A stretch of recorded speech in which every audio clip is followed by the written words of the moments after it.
Hey everybody, I'm David Smith, and I feel like classes ended a couple weeks ago, and now I'm back on that Zoom life. So, um, I like doing these in person. This is very hands-on, but I think this will work really well because what we're going to do is I'm going to talk a little bit. Joel's going to talk a little bit. Then we're going to break out into some breakout rooms, and then you'll get a chance to do some stuff on your own, and I'm going to help you out creating some AR filters. So I'm a teaching assistant professor at the College of Media.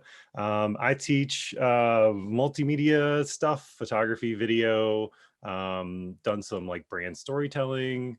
So across like journalism, public relations, um, advertising, all kinds of stuff like that. But then lately, so for the past like 6 years, I've kind of been immersed in like augmented reality and virtual reality, kind of teaching that.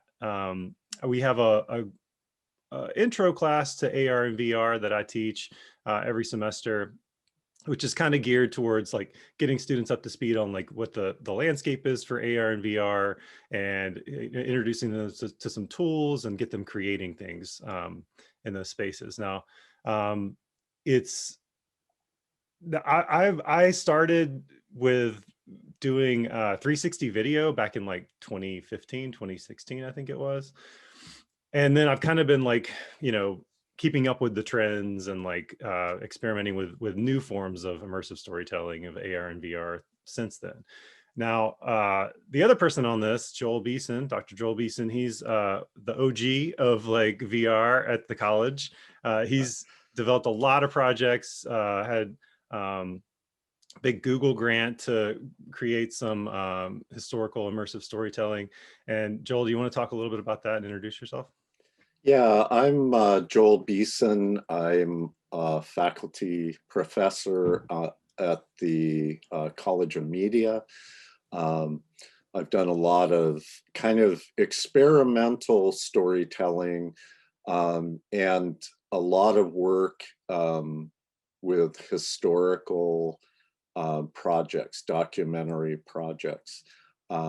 And kind of experimenting with narrative and, kind of thinking about how to use technology in a way that forwards kind of more local storytelling, or what we might call kind of counter narratives, from people who have been historically marginalized from the power to tell stories in the media. So I've done a lot of things with African American veterans, Black veterans of world wars, and I think what David was referring to was a historical kind of documentary expedition. It was a Google expedition, VR, looking at the World War. It was for the World War I Centennial Commission and the Congressional Black Caucus, for the centennial of the armistice of World War I, which was in 1918. So in 2018, I developed this Google Expedition VR, which was really interesting, but it was designed for classroom use.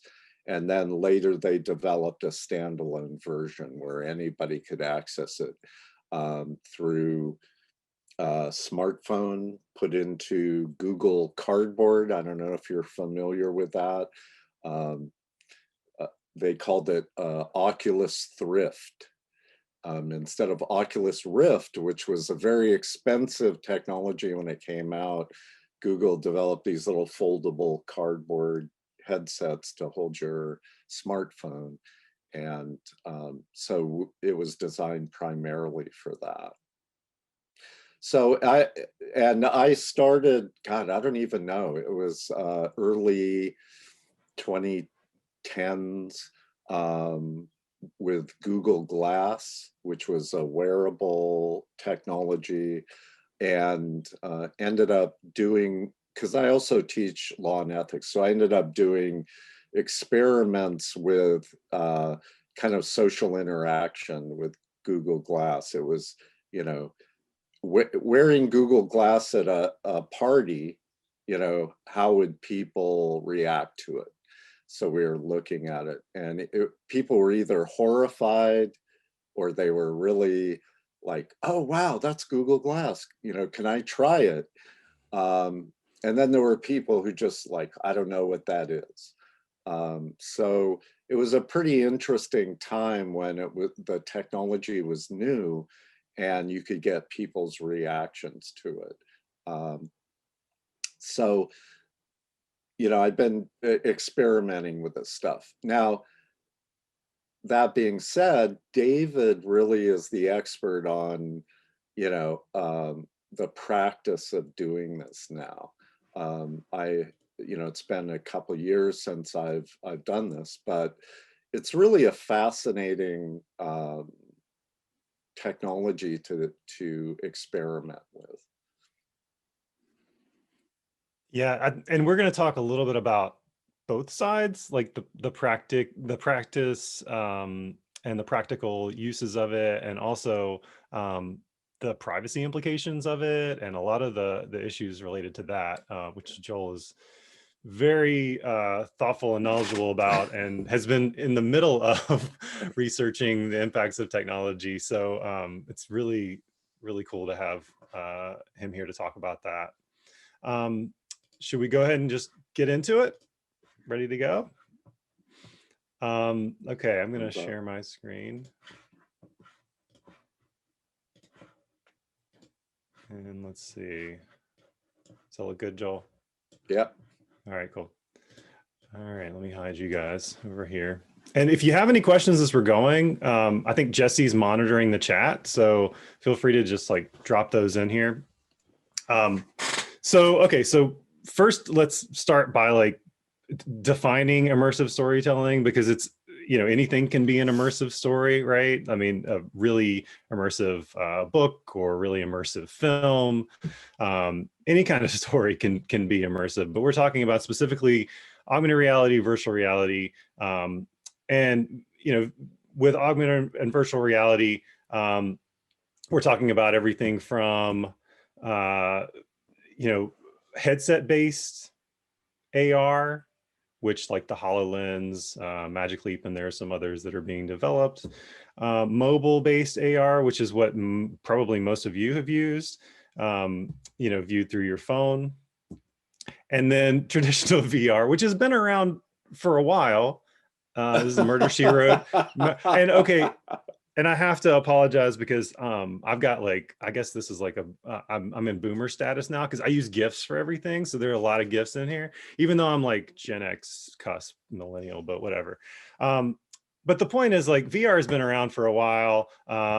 This is Jeffrey Bogus, one of our grads, using an Oculus Quest, which is a wireless VR headset, which is pretty much standard now. It's created by Facebook, but we'll talk a little bit more about the technology in a few minutes. So that's, you know, when we're talking about immersive storytelling, that's how we're defining it for today, right? And things that we're going to talk about are, how is it different? How are augmented reality and virtual reality different than 2D content, traditional 2D content on screens? What's going on now, like what kind of trends you should be aware of, and what's coming up on the horizon, which is always hard to predict, but I think it's worth it to look forward and see what's coming.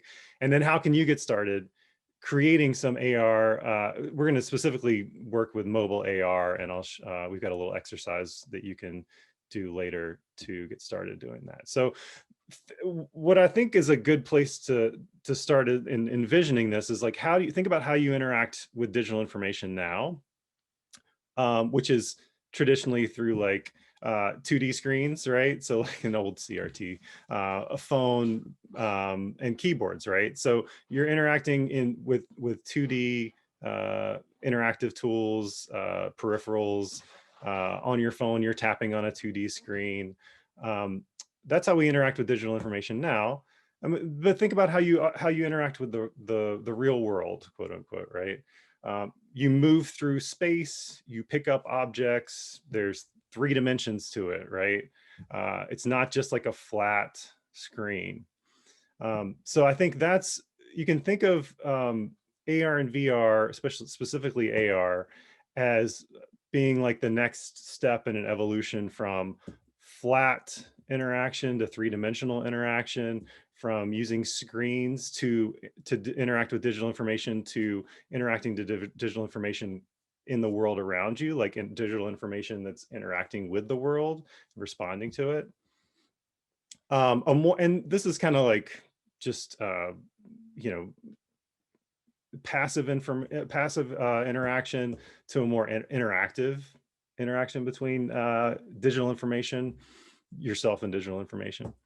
And also it's helpful to think of this technology, it all gets lumped together, you know, augmented reality, virtual reality. They're kind of, you can think of them as being like along a spectrum, really. Sorry, this is a kind of a low res version of this, but um, where the real world is on one end, where with no digital information overlay or interaction there, and then on the other end, you could even go even further than virtual reality. You could go to like human computer interaction, you know, implants, all the stuff that we see Elon Musk talking about, right? But for now, let's think about like from the real world to virtual reality. Virtual reality being like you put on a headset, you're completely immersed in a digital environment, whether that's like a 360 video or like a digitally rendered environment. You're more immersed than you are in AR, which is basically digital objects overlaid in the real world, or virtual objects, or sorry, or real objects in the virtual world. So you can bring real objects into like virtual reality. So think about it along a spectrum. And I'm throwing around a lot of terms here, but they're kind of interchangeable. Mixed reality is kind of like an all-encompassing term for all of this. Spatial computing is another umbrella term for you know, digital information overlaid on the physical world and reacting to the real world, right?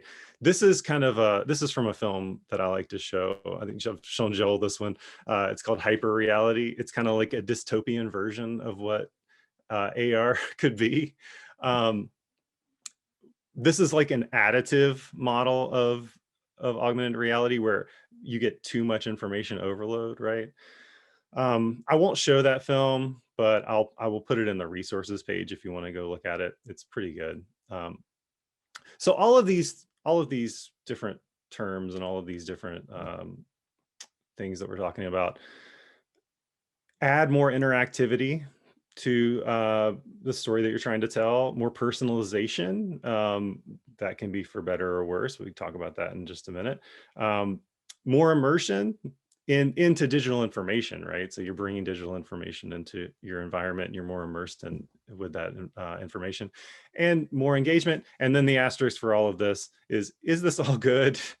And that's something we can talk about in a minute. I think we've got some information on that. But looking at like the broad, you know, how the trends have gone for augmented reality and virtual reality over time. This is what's called the Gartner hype cycle for emerging technology. And I like to use this to illustrate that whenever any new technology is introduced, there's a serious hype curve, right? So peak of inflated expectations is what they call it, right? Where we're like, oh, AR is going to be used for everything. Everybody's going to hop on into VR headsets, and we're all going to be in the metaverse. You know, this happened when Oculus Rift came along, and that kind of caused a lot of disillusionment. We went into the trough of disillusionment, right? These are like very like if you're familiar with like the hero's journey, these are like hero journeys type terms or phrases. We're kind of moving into the plateau of productivity. So those of you that are in like communications or research, you probably see this, right? You see AR, specifically mobile AR, being like a real part of like your marketing plans, of your research plans. And we're looking for like, where can these technologies be useful? We've kind of moved along the slope of enlightenment. We're into like and for journalists too, where can they be useful, and where are they practical, right? In terms of resources, in terms of like storytelling, whatever it is, ROI.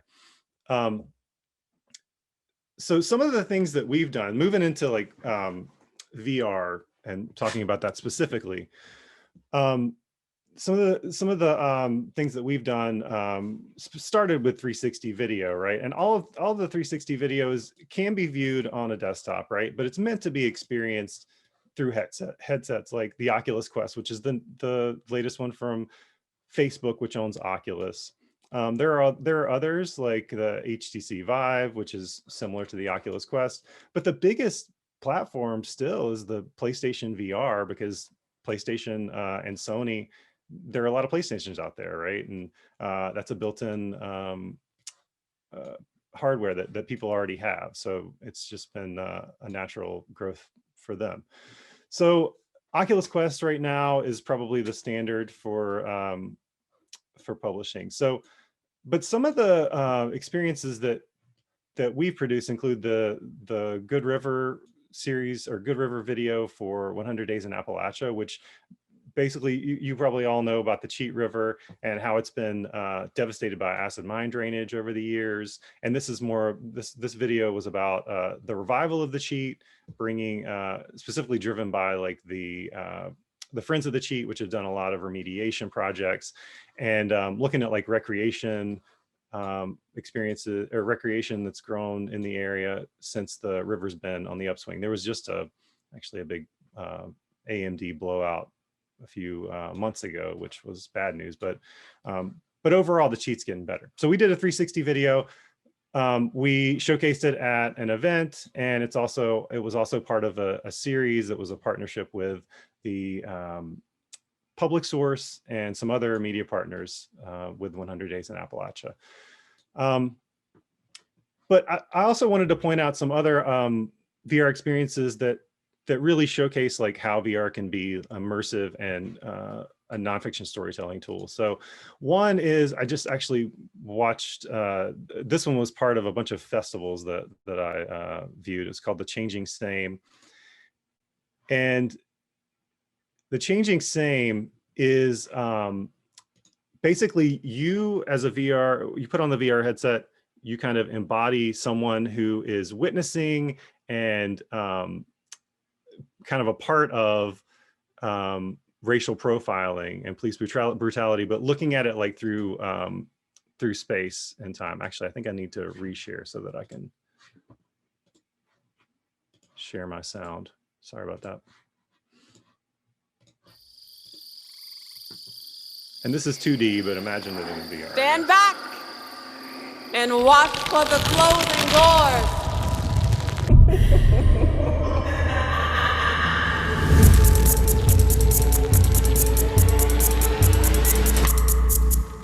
Welcome to my world. You know, here, Mariana, you can experience the past and see the future. Our future. You want to enter, but entry needs to feel my world. You in or you out? And then owning it.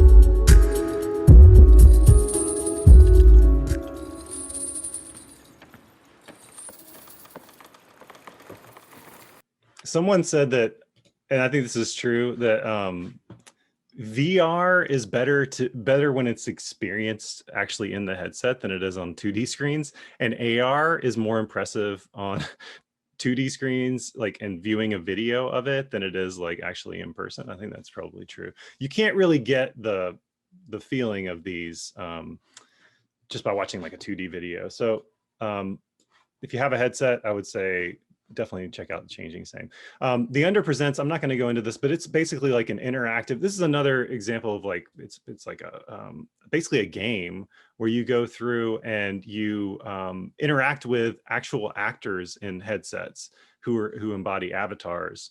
So it's like a real-time play in a lot of ways. So some of the 360 videos that I'm going to drop these slides into the resources folder, so you can actually go in and look at these specifically. I'm not going to show all of these.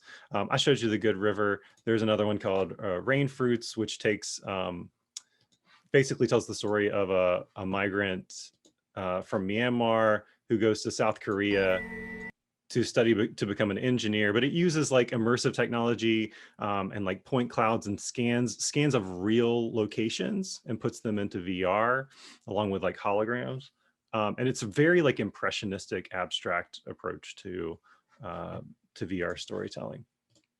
That's all I'm going to show you from this page because I don't want to take too much time. But let's see if I can get back to my. Here we go. Okay, so still talking about VR. Like I showed you the hype curve, right? This is a comment from a video about VR from 5 years ago or 5 years ago, I guess. And this guy commented, I always thought this is funny. I can't wait for VR. Next year will be amazing. I just think like that's a perennial thing about VR. Everybody's like, oh, VR is going to be huge this year or next year. It's going to be like the year of VR. So it's kind of catching on a little bit more.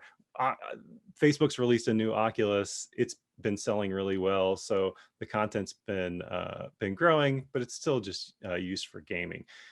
Joel, do you want to talk about Fractured Tour and how you use VR in Selma? And this is before I even started doing 360 video. I went on this trip with Joel, and it was like really impressive to see them produce that. I'm going to stop. Or do you want me to stop sharing, or let's see. What would you like to do?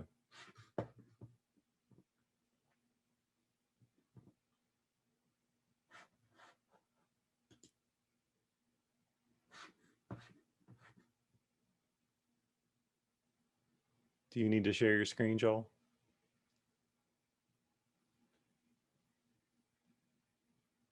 Oh, I think you're muted. Do you want to just run that? Yep. On your screen? So Fractured Tour was part of a bigger reporting project that we did with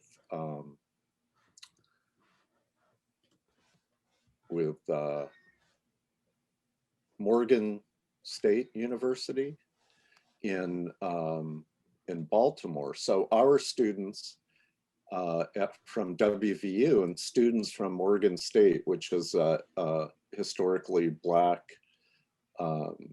university. And we went to Selma, not during the 2015 was the 50-year anniversary of the Voting Rights March over the Edmund Pettus Bridge. Dr. King and civil rights leaders, John Lewis, tried to march to Montgomery from Selma and were, savagely beaten by Alabama State Police as they crossed over the bridge. And when we went there, the first thing we noticed was a demonstration near the bridge because at that time, there was a reenactment of the Battle of Selma, which took place after the Confederacy surrendered, and Nathan Bedford Forrest, who was a Confederate general, continued fighting after the Confederacy surrendered. And then he became the first Grand Dragon, the leader of, and started the Ku Klux Klan. And so this reenactment goes on every year. And Selma was packed with reenactors, as David remembers that. You'd see people, you know, wearing Confederate uniforms and women in dresses with big skirt hoops and things like that. So it was a really interesting time to be there. And I hadn't done much of any kind of VR stuff. So a student, Emily Pelland, and she was a student from Morgan State,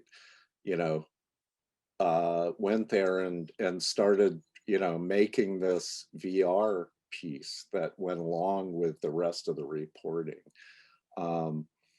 And we went around and shot 360 stills and a couple of videos, because this was, we used the first generation. It's called the Theta, and it's a 360 spherical camera. It has two lenses on it. But this was a very early version that we used, and we didn't know what we were doing. Emily asked me, I'm the professor expert, how to do it. And I said, I don't know. We'll just have to try that. If you zoom down, scroll down, there's some pictures of us working. So there's Emily down there at the reenactment setting up the Theta camera. There's a picture of us on top of a historic building. So the top row, one of the things, that was interesting, there's a picture of me lying on the floor of a church where we were doing a 360 video of a gospel choir practicing at a historic church. And are you hiding from the camera there? Hiding from the camera. So I was laying down behind the church pews while we shot that. And Emily took a picture of me doing that. So it was sort of weird. It's like, do you want yourself to be in it? If not, you got to be out of the picture, right? So in a way, it's very transparent kind of process. And the pictures on the bottom row there are of us storyboarding the Fractured Tour. So, it was kind of a crazy thing. Like, we didn't know what to do. And it took us a while to kind of edit through and decide what we were doing.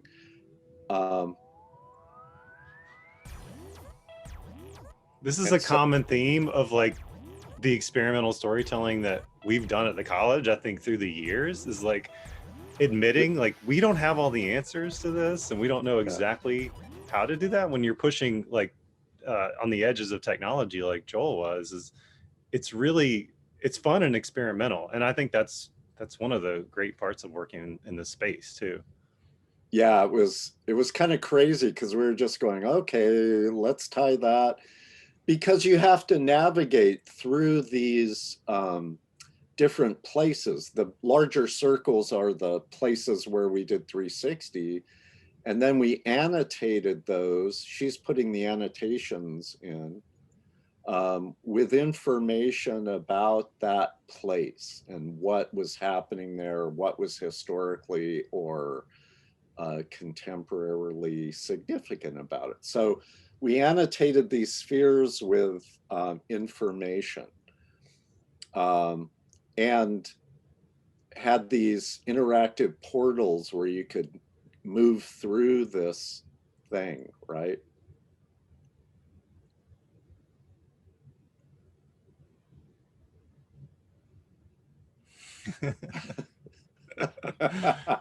Do you still have that Zeiss headset? I do, yeah. Joel has like a collection of VR. You have an old stereoscope from like the early 1900s, like an early VR. So God, I wish, yeah, go ahead. So the technology of creating this sense of depth was created in the 19th century with I don't know if you've ever seen them. You put a card in it, and there are two pictures, and it creates the illusion of depth when you have two images that are sort of offset, and that's what comes up in your smartphone. Yeah, so there's one right there. So if you think about it, you can actually put a cell phone in 3D mode into the slot where the image, the stereoscopic image goes. I mean, these were fabulously popular in the late 1900s and the early 20th century, like, you know, up to the 1920s.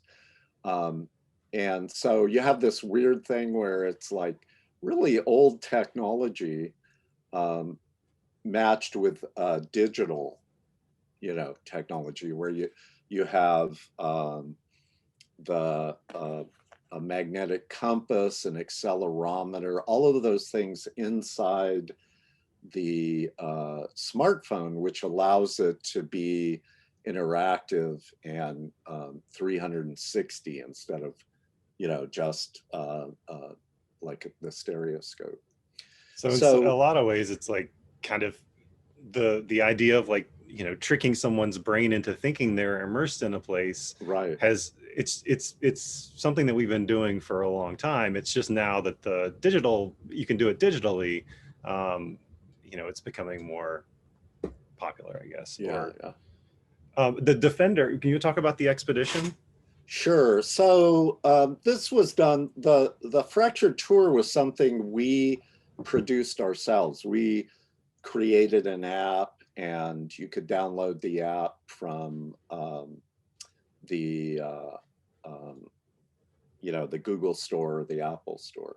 This was, you had to use the Google Expedition app, and really it was designed for use in a classroom. Now, this would be the teacher's screen, right? And these are the annotations. And it goes in. Right now we're standing in Chicago out in front of the original Chicago Defender building that was created. This is, yeah, if you go back to where you were there, this is Waco, Texas, where in 1914, there was a gruesome lynching outside of the courthouse of an 18-year-old Black farm worker who was accused of rape and murder of a woman that he worked for. And it was really an event that sparked kind of national outrage, and the NAACP's anti-lynching campaign. The NAACP did that. Go ahead and play this video, the sound. Suppress Black rights. Between 1877 and 1950, 4,000 African Americans were lynched. In Waco, Texas, 10,000 gathered for the gruesome torture and lynching of 17-year-old Jesse Washington as the mayor, police, and a photographer looked on from City Hall. So that was one of the annotations, and then, you know, there are other ones. Amendment ended slavery except as punishment for a crime. Southern whites rejected equality, enacting black codes that created a brutal system of convict leasing. Merely standing in one place or walking at night became cause for imprisonment. Young men were violently coerced and leased to plantations and corporations. By 1898, 73% of Alabama's revenue came from this system that persisted until 1941. So this place where Jesse Washington was lynched was the place where we go, and it talks about Jim Crow in the South, basically. And then And then it moves through the Great Migration north to Chicago during that period. So it's you go to a place, a contemporary spot where something historically significant happened, and then you get all this information about why that's important, right? It's sort of the bigger process. And it's interesting, as David was saying, things change, right? Google got very interested in doing this because they were trying to break into the education market. So they developed expeditions and things like that for education.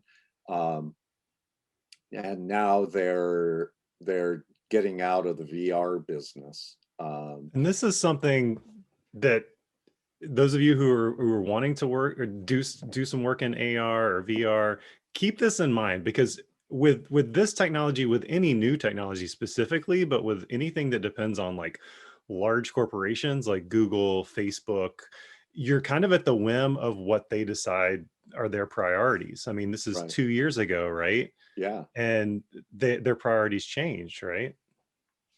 Yeah, in fact, when I started the project, they were providing a kit with headsets and a Wi-Fi that was dedicated to that for schools.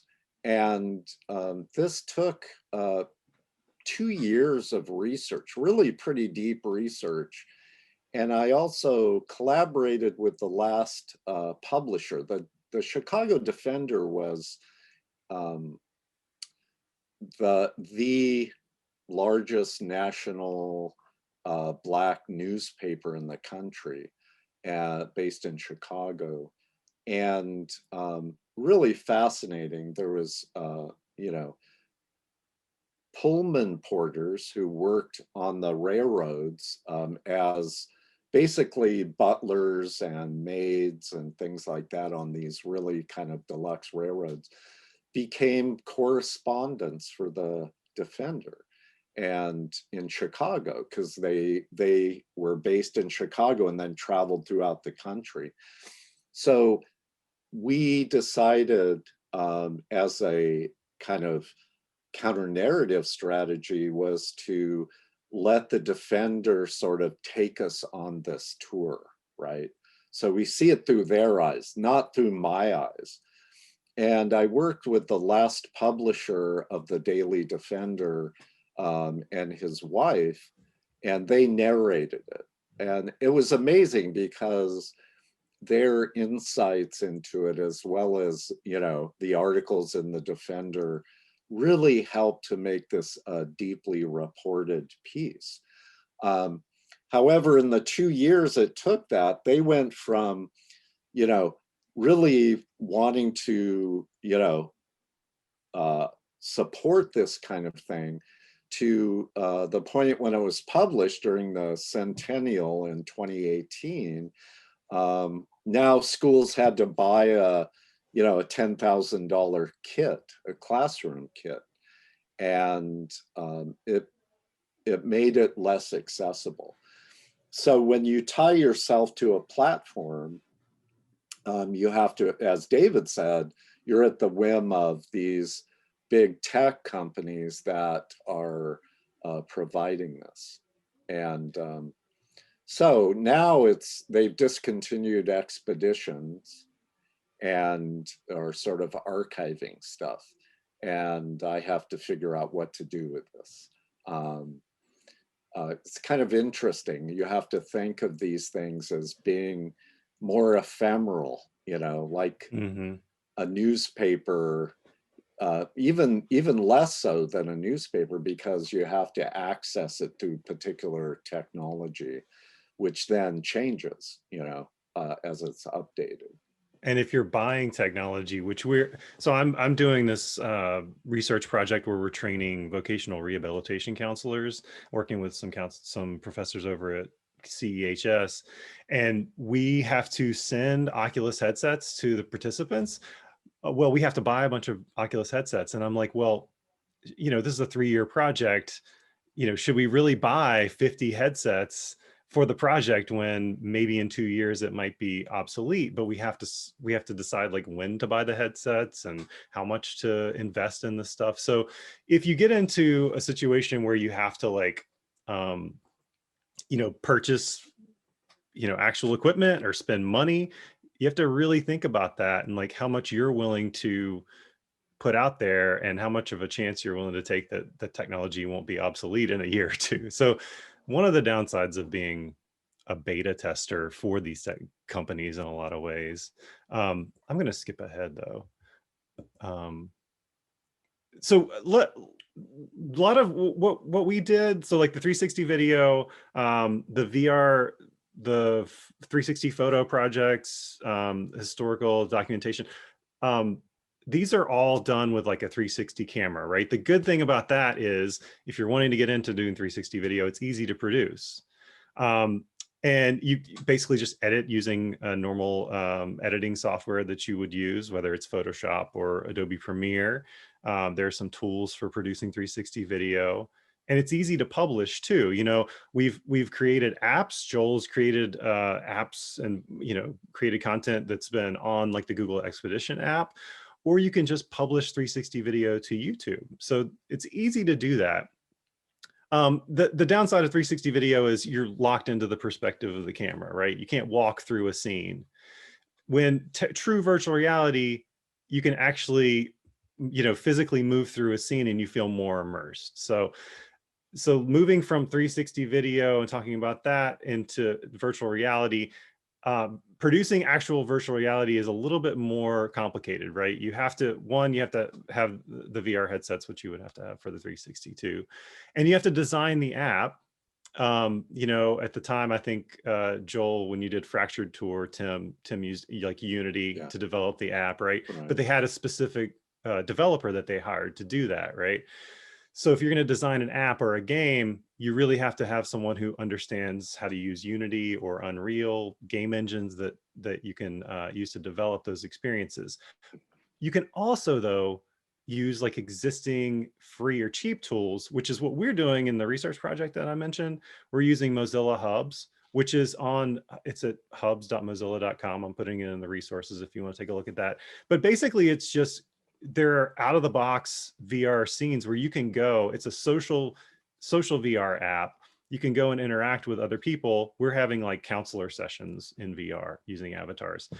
You can be in the same space. You can actually create your own space if you want to go a little bit further and like put more assets, more things in there. But the good thing about Mozilla, which I love, is that it's all open source. And it's very, they're not trying to control, they're not trying to profit too much. They are profiting a little bit, but it's a little less big brothery than, a lot less big brothery than Facebook or Google, or who control all of their tools and all of their apps. So that's just to say VR is tough to produce, but there are some free tools if you want to get into it. Moving into AR, and this is when we can talk a little bit about privacy. AR, talking about like wearable technology. Joel mentioned the Google Glass. The new generation of AR wearables look a little bit more crazy, like the Microsoft HoloLens, the Magic Leap. Snapchat actually just last week announced their spectacles, their new version of spectacles, which they have built-in cameras. They can overlay digital information into the real environment that you see. So it has like a display in front of you. It's kind of a heads-up display. Then the other one is Apple. Apple's working on something. We don't know when it's going to come out, but it's going to be expensive, and it's going to be really sleek, and they're going to make it look really cool. One that kind of worries me and intrigues me is Facebook Aria, which is Facebook's version of wearable headset, which they're kind of still keeping under wraps. They haven't really opened that, but I think Facebook kind of envisions this as being like more of a Google Glass type display, where they just put like navigation information in front of you, push your messages to you, that kind of stuff, right? But then you got the whole issue of Facebook's putting a camera on your face to see your entire life too, right? Creating things for AR, for wearable AR, again, like you're using Unity, you're using Unreal game engines to develop. So it's a little more complicated, a little bit more of a closed system. And Joel, I know, has some things to talk about when it comes to like the legal and ethical issues of this. So I try not to like do too much Zuckerberg boosterism there, but you want to talk a little bit about like giving that information over and all of the issues that you've been looking at? Yeah, as I said, I think you know, that one of the biggest issues with wearables, as David was saying, is the economy of social media is based on surveillance, right? So what the algorithms decide, based on your behavior online and through your other devices, what will keep you on as long as possible.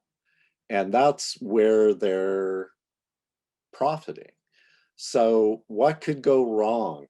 Here, I always tell my students with any technology, you have to ask yourself in the beginning, what could go wrong here, right? And I spoke a little bit earlier about using Google Glass, which was, they're basically glasses with a little computer and a camera and all this stuff.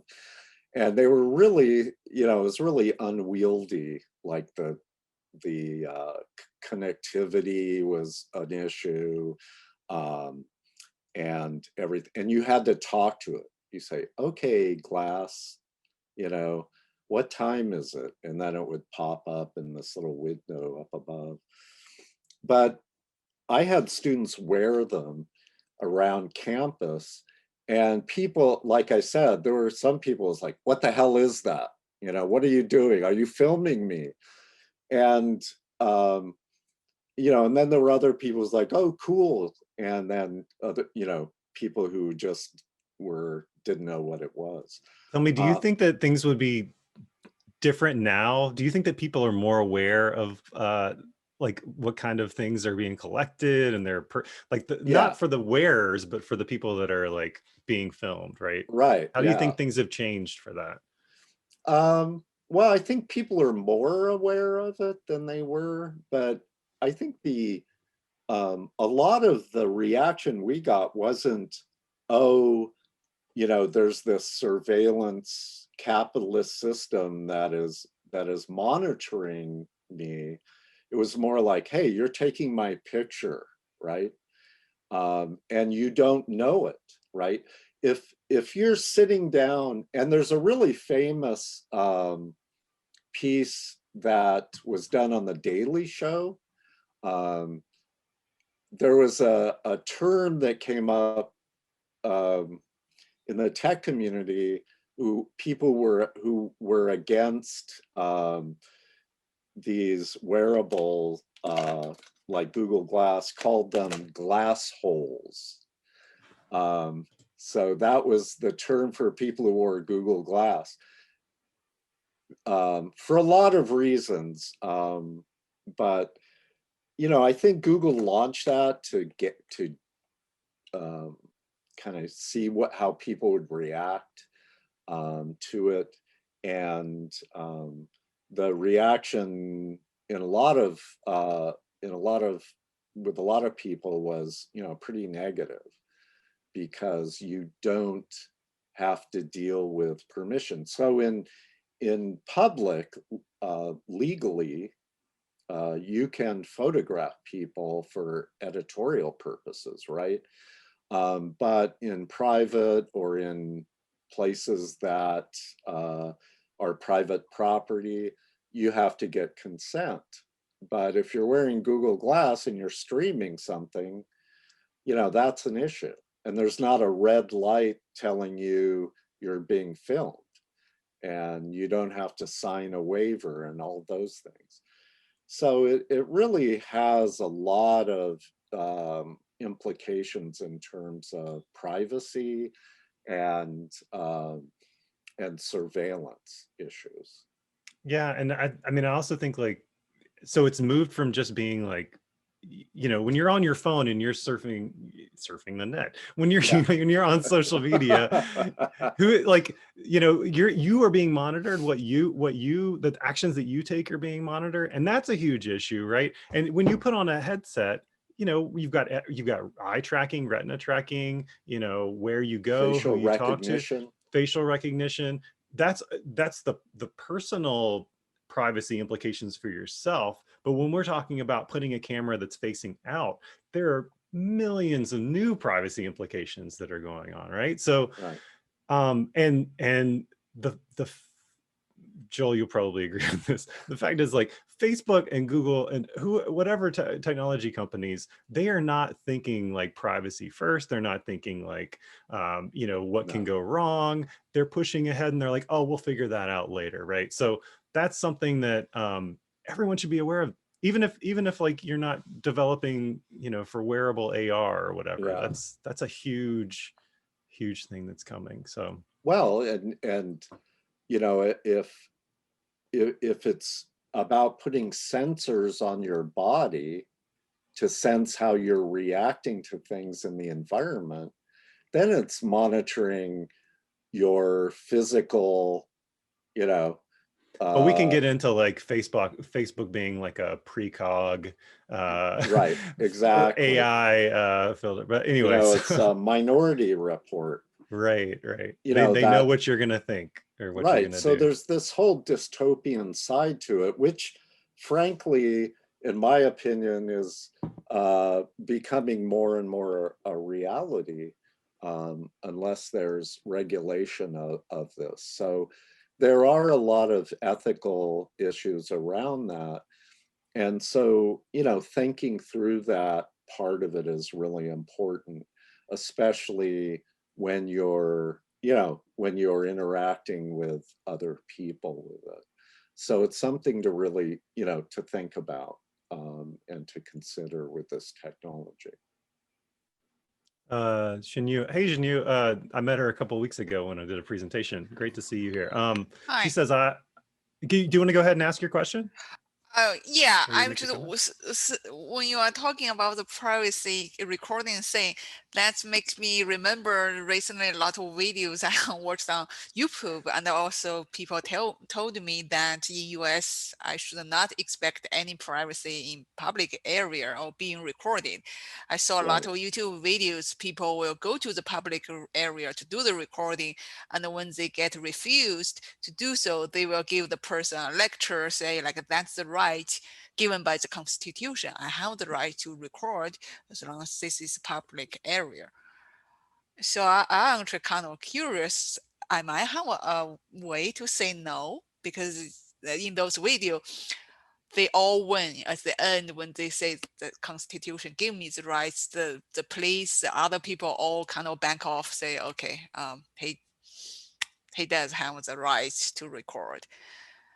Well, so there's a legal, you know, under the First Amendment, you know, it's a reasonable person, right, has the expectation of privacy, you can't invade that. When you're walking around on the street, you don't have an expectation of privacy. You know, you're out on the street or you're standing on your porch or on the front lawn. Now, if you're in your backyard and you have a 20-foot high fence, you know, then you have an expectation of privacy. That means if somebody flies a drone over your backyard or flies it up to your window, you know, that's invasion of privacy. Now, you know, you have a legal right to be filmed in public, I mean, by someone else for editorial purposes, but not to take your image and use it for profit. That's a different thing, because we're capitalists here, and you have a right to your image, right? So I can't film you out in public and then use your image, to sell cigarettes or alcohol or something like that. You have to agree to that, and usually that involves some kind of payment, right? Because if somebody's going to make money off of your image, you should share in that. That's kind of how the system works, right? So if they say as long as they are not making profit of it, it's fine. So like to record anyone. So I kind of like wondering, the right. line. So legally, you can do it if it's for editorial purposes, right? If I'm doing it for news or some kind of editorial purpose, I can do that. Now, whether that's ethical or not is a completely different question, right? Yeah. So, for example, the difference between photographing somebody on the street who's carrying an umbrella in the rain, and you're doing it for a story about the weather, that's acceptable. I don't have any ethical qualms about that. Even if the person's like, don't photograph me, it's like, I'm sorry, you're out in public. I can do that to illustrate the weather. If it's, let's say, a homeless person who doesn't have any privacy at all because they don't have a home or a place to go to, then, forcing that and doing a story about them, I think there's some ethical questions there about whether that's ethical or not. And if somebody really objects to it and says, please don't photograph me, then I try to respect that, unless it's, I'm working as a journalist and my job is to photograph, somebody who's been, arrested for a crime and it's newsworthy. I'm going to photograph them whether they're hiding their head and, saying, don't photograph me. So those are the things that you sort of have to negotiate, right? Depending on the situation, and kind of put it into an ethical framework. And if you want to learn more about that, I teach media ethics and law. So, you definitely should audit Joel's class, because it's a great if you're interested in that, it's a shameless pitch, but but I think it's really important, especially in the digital age, to understand kind of what the legal issues are. And right now, a lot of our legal the laws that are in place are behind technology, right? Because the legal world is meant to be relatively stable, right? Based on the Constitution and legal precedent. And the pace of technological innovation just hasn't kept up with it. So this is one of those areas where there's a lot of emerging issues that are happening. Yeah, I don't know if that answers your question, but well, as like on the other side of this, Shelley was saying that she was at an event and a photographer took her photo and then tried to sell it, and then they were able to. It was at a private property at a closed event, no privacy. I mean, I guess he didn't have you sign a release or whatever, and then they asked him to cease and desist. I mean, I think that's good. I can't believe that photographer did that, and they had a booth there. Kick that photographer out of the event, man. That's what happened. They were able to take the photos of the battles and things that they've done, because we do medieval reenactment. So they were able to take the photos of like the Penzig battlefield and things like that and sell those because they were crowd shots. But they had gone into people's camps and like taken pictures of people from their roads and things like that, and were selling some individual portraits without waivers or anything. And they ended up having to leave, and they weren't allowed back. Yeah, because that was a commercial use of those images, which is I think a different standard. Exactly. And I think what you were saying, Joel, is like right now, there's a difference between legal and ethical, whether you're legally or ethically obligated to do something or whatever. And right now, there's no legal restrictions on, Facebook, Snapchat, Google, collecting information. And Right. that's something that's being debated. And ethically, that's a separate conversation. Like, is it ethically appropriate? Who has that who has that burden on them? Is it the wearer? Is it the technology company? It's kind of back to the Section 230. But I don't want to get into that too much. Yeah, it's a long. Well, the issue now is because there isn't regulation, a lot of that labor of protecting privacy and doing all that is passed on to the user. Yeah. And so it becomes an ethical issue more than a legal one, right? Mm-hmm. And in the end, what kind of world do you want to live in? Do you want to live in a world where you have absolutely no privacy and companies are mining your heartbeat, your respiration, and all of your behaviors? I have, just to end this, I have a lot of students who will go, well, I have nothing to hide. Mm-hmm. And I say, well, you might not now, but if a tyrant took over, or people started passing laws or things like, you just never know. And it can also be weaponized against you. There are trolls, people with political views who can use that information against you, to frame it in a way that you've done something wrong. So there's a whole bunch of issues, but I don't want to get into those too far. No, I'd love talking about this, but anyway, I'm going to move ahead. I'm just going to skip over, again, these slides are in the folder that I'm going to send you all.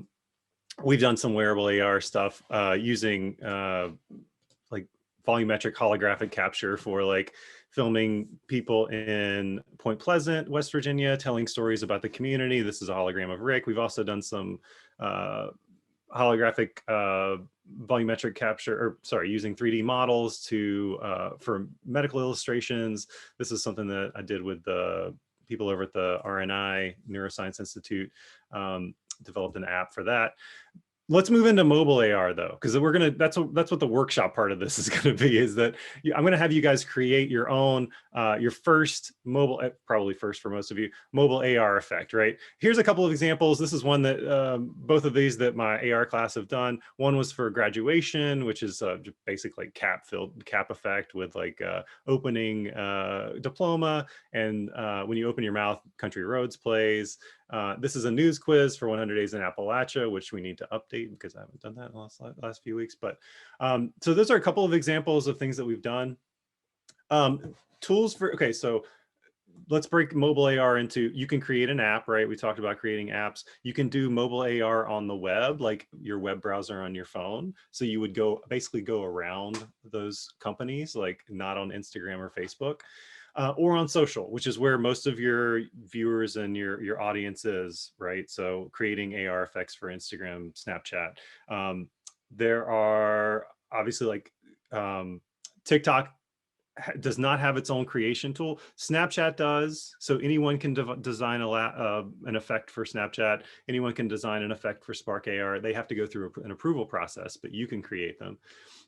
TikTok doesn't yet have them, but kind of think about the distinction between like using an effect, in your marketing strategy or in your classroom. I know Shinyu was talking about that. Using an effect that's already been created, or creating your own custom effect, right? We've created custom effects. So there's a distinction there. Why mobile AR? I'm just going to skip through this really quick, but mobile AR obviously is much more accessible. Not everybody nobody hardly has a wearable AR headset at this point, right? And who knows if they will for the next 10 years or ever. there are a lot of creation tools available, like I mentioned just a second ago. Audience and users are already familiar. They're used to using face filters and they're ready to engage. So how can you take that familiarity and use it in a novel way? Like that's kind of what we're doing. Specifically, if we're talking about journalism, how can we use these tools and this familiarity that the audience has to tell stories using those tools? More personalization, that, you know, by using an effect on Instagram, on Snapchat, wherever, you can you're allowing your audience to personalize it and put their own, use their own voice. You know, if you're thinking about it from a PR advertising perspective, to amplify your message. And then, so you're basically giving a lot of the control over to the audience to be the creator, right? Just a few examples. I'm not going to open these up, but these are mobile AR in journalism. New York Times has an entire team. They hired an entire team just to work in Spark AR for their Instagram account, right? I think it's like a 3-person team. But the fact is they have a team that's just working on Spark AR. They've used it to illustrate things like particle pollution around the world, the effectiveness of masks to stop the coronavirus. They've used it to, well, Mount Resilience is one for Australian broadcasting company that's really cool. And it's outside of Instagram and Snapchat and outside of social media. It's a web AR project. So you basically go to their website and you can overlay a digital village onto the space in front of you. And it shows how towns can be more resilient to climate change. Okay. I encourage you to go back and check that out. So a few mobile AR projects that we've done. This was one that we partnered with the Pettus Project, which is a breast cancer awareness nonprofit in the Eastern Panhandle. They had an exhibit at the Alumni Center, and we did some 3D scans of the different bodices and put them into, it was Facebook effects at that time because Instagram didn't allow it. And then the two on the right, these are just like a couple of silly holographic effects that we created doing volumetric capture, holograms. And one is using the mountaineer to illustrate mask wearing, and then Mark is at the top illustrating like the wrong way to wear a mask. So there are different ways that you can use mobile AR to tell stories. The tools that I mentioned, Snap Lens Studio, we've used that a little bit in my class, but we actually have been mostly focused on using Spark AR Studio. So I've been using this for a few years now, and it's a really easy way to get started producing mobile AR. And that's what we're going to use today. So I hope that all of you have downloaded Spark AR. If you haven't, go to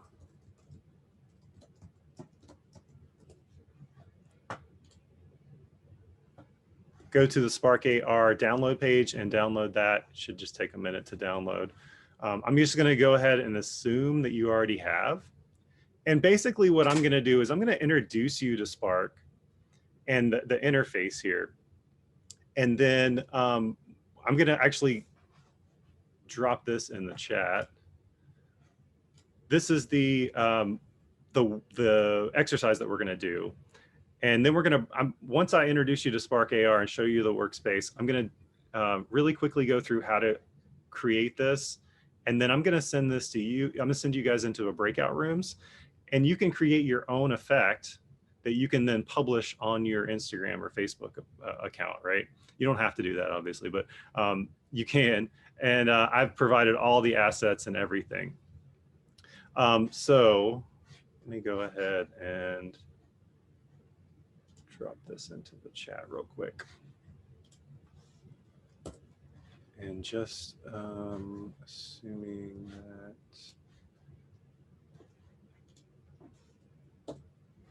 that's the download page. Yeah, it asks for a Facebook. So you'd have to have a Facebook account or an Instagram account to start. Yeah.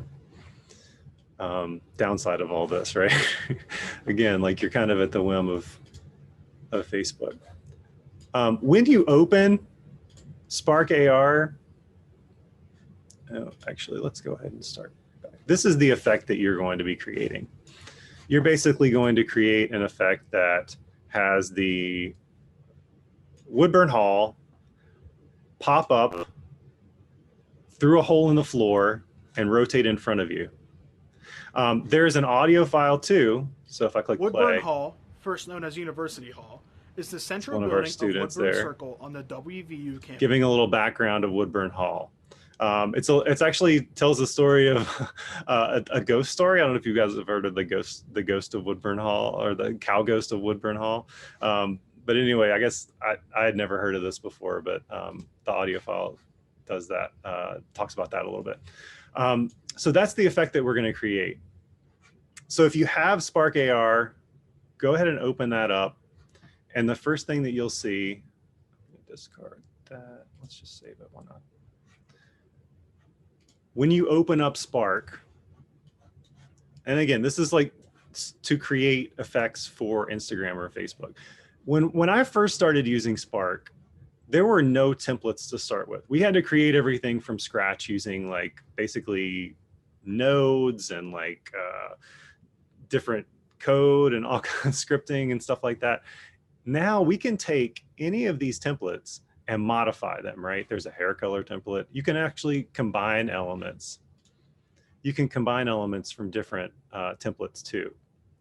You can use a face decoration template to put stuff on somebody's face. There's face mask. You can do a 3D animated poster. So if you hold your phone up and point it at a poster, you can animate a 3D model to appear in front of you. The one that we're going to use today is the object reveal. So I'm going to go ahead and open up the object reveal here.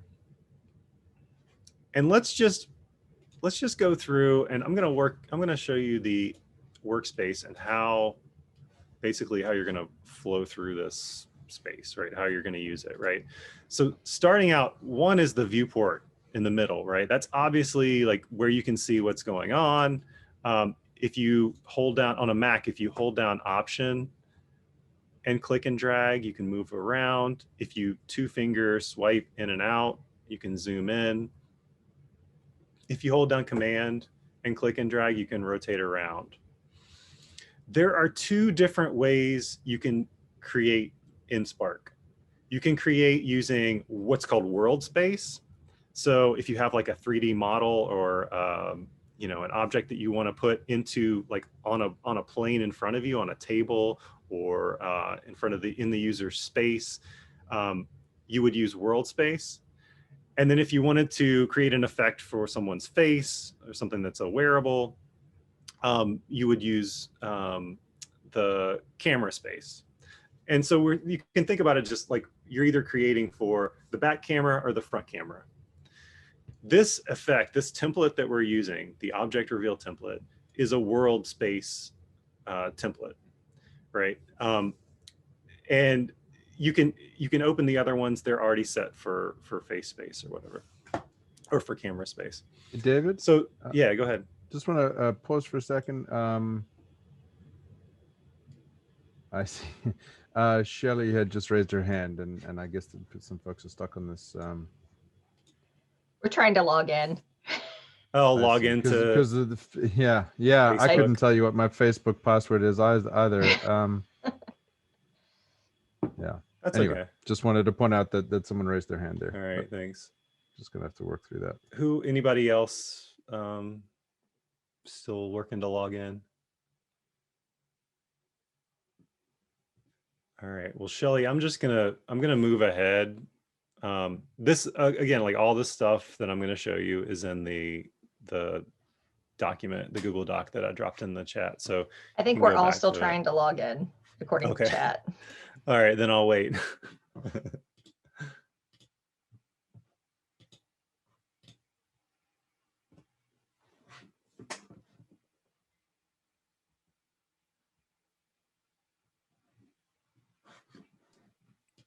So is Spark owned by Facebook and Instagram? Mm-hmm. Yeah, it's a Facebook app. Yeah. Where's my chat? There it is.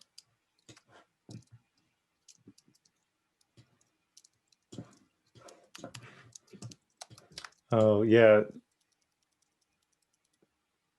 No, Susie, it doesn't matter. You can use your personal. Whitney, you're good.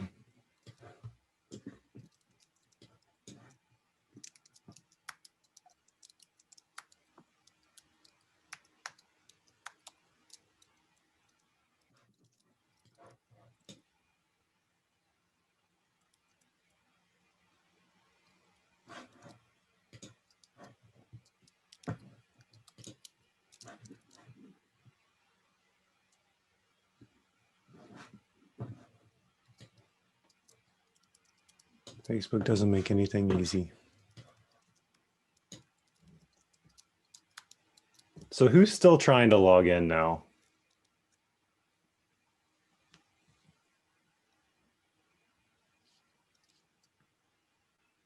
Continue. Okay. Yep, I'm still Susie. trying to look it up. Okay. But don't hold up for me, because I'm coming at this from a public health perspective, and this is way different than what I thought I was getting into. So, but since I started out in journalism, I'm kind of hooked to see what you're doing now. Okay. Well, what's interesting is, a lot of this technology is created for gaming and social media, but like none of it was created originally, I don't even know now, created for journalism. So, you have to think about how you can use it for storytelling and for whatever kind of, a story could be just, how do you do this? Or how does this process work? So I'm not sure what you're wanting to use it for, but if you think of story in a broad sense, I love the idea of the 360 videos you were doing. Being able to do that for the folks that we work with at CDC, to show them what it means when you say rural transportation. Right, exactly. Like, that would be fantastic. Oh, and I know Chin Yu was talking about in her biology classroom, using, something like Spark to like illustrate processes, have students create, basically create effects that teach other students in a lot of ways. So like, teach them the concept and let them create their own effects, using 3D models or using, face filters or whatever, to then like teach others. So that's another way you could use it.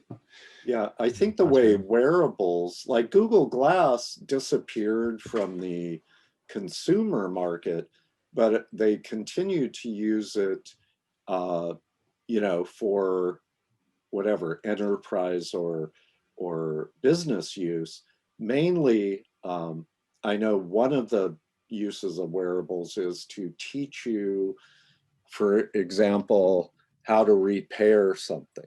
So, the augmented reality part of it is, when you look at a particular nut or bolt on an engine, it shows you the steps to take to remove something and replace it, or those kind of things.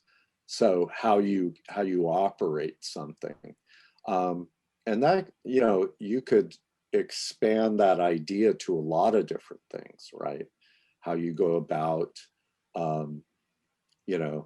making a violin. That would be a really useful kind of thing, where when you look at a particular part or object, how to change your oil or something like that, is a really, really good use of it, practical use. I was going to say, I think the part of it where it's about empathy, what rural transportation means to somebody who has to travel for miles or wait for a ride, or those kind of things. Sorry. Yeah, no, I think that's, well, yeah, what I was thinking about as you're talking about that is like the idea of like, pre-reality, whether if you're training someone, 360 video has not been like, it's not everyone's producing 360 video because it's not appropriate for everything. But the idea of, teaching, in the healthcare setting, like teaching, future doctors what it's like to be in a situation using 360 video, whether it's like a scripted video or, a scene that's, someone really going through, or, working with a patient or whatever it is. That idea, that application is really valuable. So pre-reality, or also like, you know, Dr. Beeson said, you know, developing or building empathy for someone by feeling like you're immersed in their situation. So with 360 video, there are a lot of like still legit applications, even though it's not as, you know, widely used. Okay, so I'll just quickly look through or go through the workspace here, but the viewport is obviously where you can see the effect that you're creating. The preview window over here on the top right, this shows you, and you can actually change this to your FaceTime camera. Let's actually see. I'm not going to do that now. Here we go. We'll change it to this one. You can change it to see what it's like in space. Yeah. I missed that part. How to get into that space? Which one should I choose after creating? Choose the object reveal template. Reveal template. Should look like a little heart above a Okay. hole. Okay. Yeah. Thank you. Yeah. So yeah. So and then the elements that are in your scene are at the top left here. You can expand things, select specific objects. So if you click in, select objects that are in the scene panel over here, you can then use the tools at the top of the window, of the viewport window, to translate them, to move them around, to rotate them, to scale them. And if you grab things and want to scale them up and down, it's usually better to scale them uniformly using the little yellow square in the middle, rather than clicking and dragging each little box here. So that's how you're going to scale the Woodburn model when you bring that in. So that's the viewport, that's the scene panel, and then the assets. So any assets that you bring in, whether they're 3D models or images or whatever you're going to bring in, they're going to show up in the assets panel at the bottom left. And then at the right, if you select objects in the scene panel, you can manipulate their properties on the top right. So with the heart, for example, you can change the material. So right now we have the heart object selected, and we can change the material to, we can even create a new material. And in this example, the heart material is colored pink. We could change the heart material to green. We could change like the specular highlights on it. You know, you can change any property over here at the top, over here on the right side. So that's just really quick how the Spark AR space works. What you're going to be doing is bring in these models that were part of they were in the folder that we sent you. So the download before workshop folder. If you downloaded this Woodburn folder, there are actually 2 audio files. There's an OBJ file, which is like the actual model. There's a PNG, which is the texture that goes over top of it. And then there's a material file that links the 3D model and the PNG, which is the texture. So so we're going to bring that in, and you can click and drag it. You can grab the Woodburn. You can click and drag the OBJ file, which is the 3D model file. And then once it's in the assets panel, you can just click it to the drag here at the top. Just click it and drag it right on top of drag here, and it's going to look gray like this. But we can actually add a material to it. So we can create a new material. And this showed up down here as material 0. All these instructions are in the Google Doc, by the way. And then click on the texture in the material, the panel, the inspector panel. And then new texture, and we can bring in the PNG file. And then when we do that, Woodburn Hall looks like Woodburn Hall. And then we can resize it, we can move it around. Basically, the idea is we want to make it pop up from the hole. I'm going to delete the heart It says delete me. Oh, there we go. Delete me. And it's going to, when you play the effect, it will pop up from the hole and spin in front of you, right? There are also, there's an audio file. If you want to add the audio file, you can do that too. To add things to the scene, like a speaker to play music, you can click on Add Object. Sorry, I'm rushing through this, you guys. I'm just trying to get to the point where you guys can work on it. And then once you add the speaker to the scene, you can add an asset, add an audio playback controller, and then bring in the audio file and click play and loop so that it plays. And you can't hear it, but the audio is playing. Oh, forgot to connect that to the audio playback controller. Woodburn Hall, first known as University Hall, is the central building of Okay, so that's really quick, and I know none of you got any of that. But in this Google Doc that I sent, the instructions for this are step by step. So we've opened the effect, right? Then we can, the other thing you want to do when you first open Spark is pause it, because if the effect is playing, it's really going to bog down your computer. It's going to sound like a jet engine taking off, right? And then you're going to import the model. And these have little GIFs that show you exactly what to click and where to, what to do, right? And then you can come down, once your effect is done, the next step to publish is to, number one, test on your device. So at the bottom left, you can click on test on device, click send. It'll send it to your Facebook account, send a notification to your Facebook account or your Instagram account, and then you can test it to make sure that it works. And then to publish it, there's a little publish button at the bottom. And it basically calculates how big it is. It can't be more than 4 megabytes. Click upload, and then that will take you to the Spark AR Hub. So those of you that are wanting to manage this through like your WVU account, your Spark AR, if your Facebook account is linked to your professional account, you can publish to your personal account, you can publish to your professional account, all through the Spark AR Hub.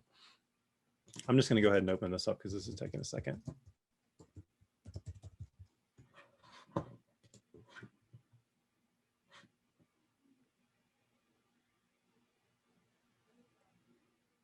Jinyu, sorry I was going fast. I wanted to get through that just to get you guys started, but I'll drop that, or actually I already dropped that Google Doc in there so you can go in and look at the step-by-step. But the Spark AR Hub is where all of your effects show up. You can see like all of these effects are older. So whenever it updates the software, you have to like update the effect, and these haven't been updated. You can see like all of your impressions, your opens, your captures, your shared. This is my personal, I'm not going to go into like the 100 days or anything like that, but, and this is also where you can change, preview files. So, preview video files. So like there's a little demo file, demo video, what platform it's published to, you can select like specifically Facebook or Instagram, and then update anything if you need to update the effects. So Spark AR Hub is where you do all the publication. I realize I just went through that really quick, but I just wanted to show you the entire process. So what we're going to do now, we have like 30 minutes left, but I mean, I can help you guys through this and stay here as long as you need to. Let's break in. I'm going to break y'all into breakout groups of like 4. Well, how many do we have? We can break into, let's see, 1, 2, 3, 4, 5, 6. We only have 2 breakouts. So let's do 2 breakouts of 3. Go ahead and do that. I'm not sure if I can at this point. Oh, we only have 1. Let's just stay in here. Why not? We don't have that I was going many. to say, I started putting groups together and then realized it might just be simpler to keep everybody in the same space as we work through it.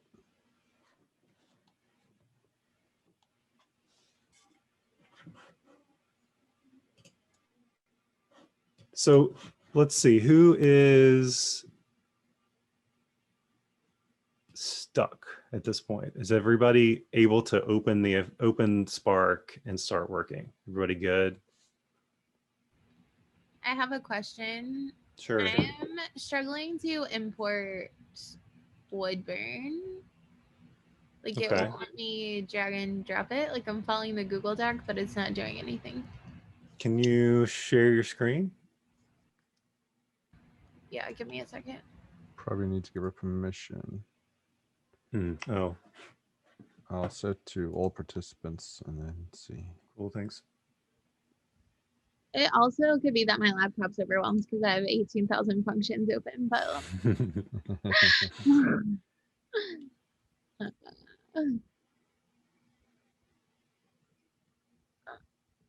okay. So let's try it this way, Whitney. Why don't you click on Add Asset? Where is that? It's at the bottom left of the screen. Yeah.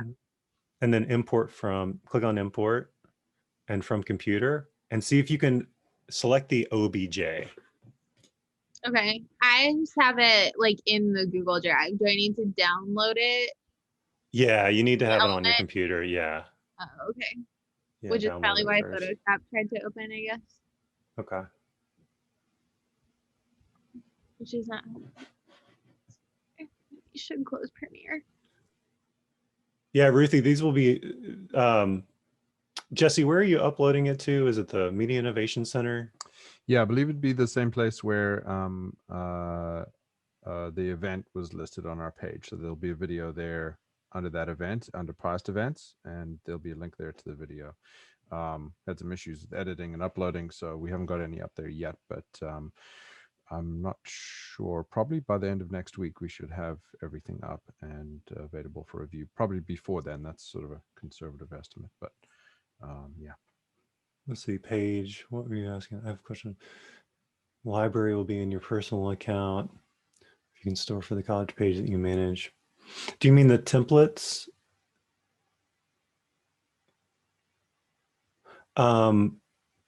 So let's see. Make sure I understand.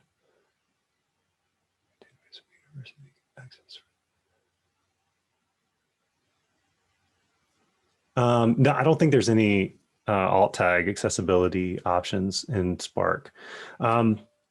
So basically you would, when you save these projects, like say you create an effect, you could, I would say save this project and like, you know, in your shared folder for your team, like, you know, you can take the entire folder and upload it to Teams and share it, or you can create like a single package file. So if you have one that you know you're going to want to, you know, update for events and put new things into it, like we did the quiz, we have a template that we can always download and go back to and modify like just elements of it. When you publish it to the college page, like let's say, you know, like I've published things to like the WVU social account, anyone who has access to that account, you know, who has been added as an administrator or an editor or whatever their level is, they can access the Spark AR Hub and, you know, approve things, update things, any of that. It acts like just an extension of your Facebook account.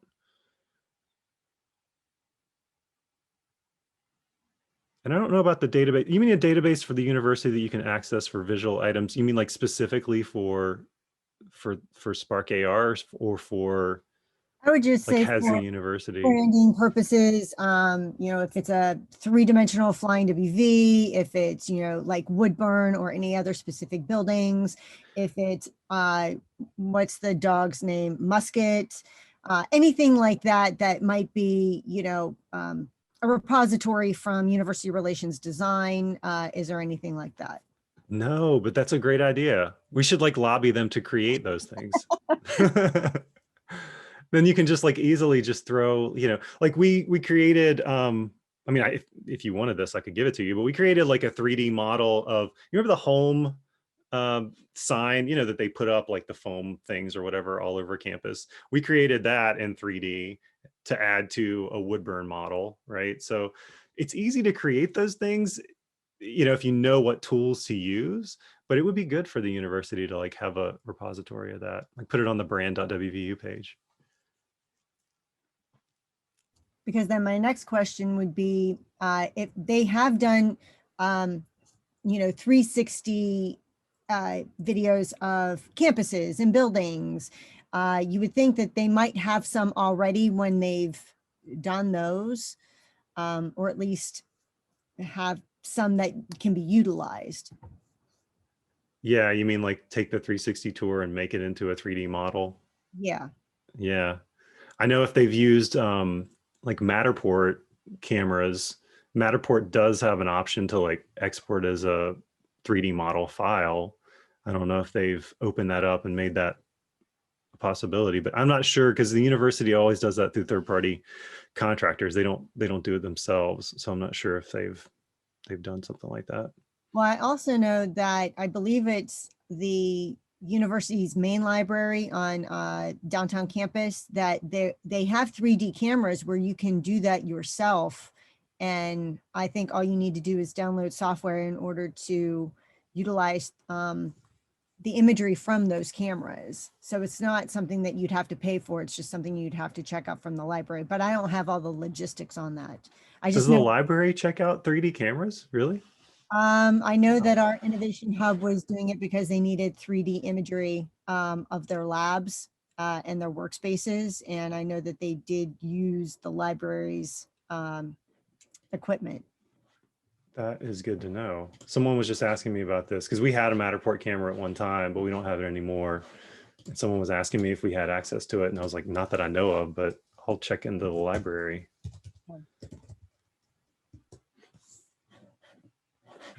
Okay.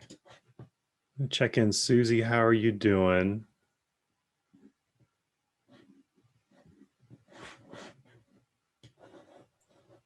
You're funny. It's repairing it, and there's some issue about enough memory on the computer. So far, I am currently a big fat fail. It's okay. No grades today. Don't worry. Yeah, but also a little frustrating on trying to learn something new, and the technology is holding me up. It always is. This happens, you know, luckily, like in this class, usually it's like the second week before we actually get started creating things. We take like the first week just to install things and sign up and everything. So sorry about that. That's why they call it the bleeding edge. Bleeding edge. The bleeding edge. My eyes are bleeding. Yeah, but you know, it's you know, with the issue with the World War I centennial expedition, it was, you know, issues of, you know, technology, of, you know, having Wi-Fi access for it in schools where they lock down the Wi-Fi, you know, all of those things. And, you know, I bought, you know, a headset from Lenovo that was, you know, supposedly for Google Expedition. And when I received it, they also announced that they were going to stop supporting it, you know, and it's like, so there are those technological challenges where you have to have enough memory and a powerful enough computer. But as David said, you know, mobile devices are the sort of low-hanging fruit, right? It's what everyone has access to. So depending on what you're doing, you know, you think about your audience and you think about your users, and you look at, you know, what kind of barriers are there to using this technology for my audience. And that can be, you know, a big part of the problem. But then, you know, you're dependent on Facebook, right? Spark and Facebook. But it does make it more accessible, you know, to an audience. Even using, it does make it more accessible, but even using Spark, not all effects that you create will work on all phones. Some will only work on iPhones and don't really work on Androids very well. There are capabilities of each phone. So if you're thinking about creating, specifically using Spark, but for Snap or for WebAR or whatever, you do have to know, like, what, set your bar to the appropriate level. Like for your users, what do I need to have in this effect to illustrate what I want to illustrate, whether it's a story or to reach the audience that I want to reach, and not like limit it to only users of the iPhone 12 with the LiDAR sensor or whatever, So it's really important to keep in mind that. Just go around. Shinyu, were you able to make some progress and get started? Yes. Okay. I was able to resize it now. Yeah. Okay, good.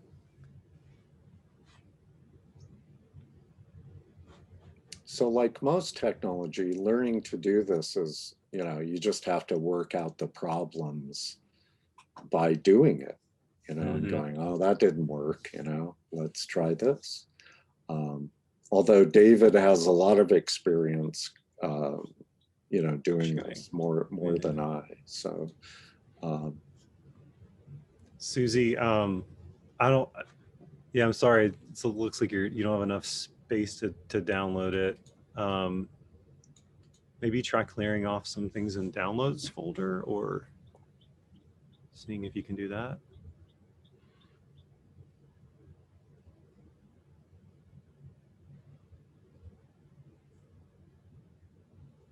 And Shelley, I know you left and you came back. Were you able to get started? Oh, I am still stuck in the conceptual realm. It's not a bad place to be stuck in. No, it's not. I'm curious as to what y'all, are thinking about using this technology for. No, I wanted to add that to the question. Like when we sent an email out, I wanted what do you guys want to use it for? Because I know Shinyu wants to use it in the classroom. That's really applicable. Shelley's talking about healthcare, but what else specifically would you like to use it for? Well, the thing that really brought me to this class was I come from communication without the S. My master's degree is over in the other building. But I did a class on presence. And one of the things they talked about with that class was the use of VR for burn patients when they were getting the skin stretching and applications. Folks who did VR in a snowscape had less pain associated with their burns. And so I was interested in how we might be able to up our engagement with our storytelling that we do. Currently, I work with cancer prevention and control. We do all outreach, and there are several grants that we have with different programs that we do outreach statewide. And I'm the current chair of Mountains of Hope, which is your state cancer coalition. And we do community grants, like mini grants. Having something developed like an app that could show the impact of what it's like to be a cancer survivor who's had to have oral surgery, but now can't access like dental implants or dentures because it's not covered by insurance. That would be huge. As a matter of fact, that's a project we're working on. Keep my email in case you want to get involved. So are you thinking are you thinking 360 video, like first person, like show, take the audience through what it's like? Or are you thinking more AR, like what? I think there's depending on which particular project you're looking at, there's a bunch of different opportunities. Having that very real moment of having somebody live through that, I think has some merit, especially since we're looking at policy change around that right now. So I think for that particular project, that immersion could be really impactful. But for other things that we do, It could be something as simple as having a filter for like Cancer Survivors Day, that you can go to the MOH website, and if you're a cancer survivor, you can download this filter that shows, you know, I'm a West Virginia cancer survivor, and tag yourself in social media. And then we can get them, you know, maybe connected with the resources and things that we have on our page. So I think there's lots of opportunity. I've seen a lot of 360 video that's, I mean, there's a few different ways you can do it with, you know, if you're talking about like creating empathy or putting someone in someone else's shoes, metaphorically or literally, I guess, in this sense. So, you know, somewhere the camera and the viewer, the audience becomes like embodies that person, and maybe is able to see like their arms or whatever that are you know, burned in this case. Or and then there's also like the third person perspective where the camera is just viewing the scene, and you know, you're not embodying the person. So there are definitely like different ways to approach that kind of storytelling that have different effects. So that's something to think about. But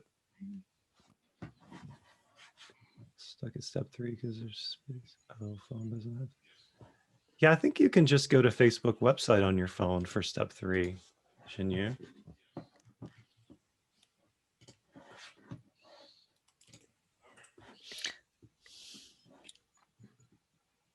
Oh, wait. No, to actually preview it, you would need to. Tell you what, well, you could, when you go to test on your phone, test on device, you can copy and paste the link into the chat, and I can test it.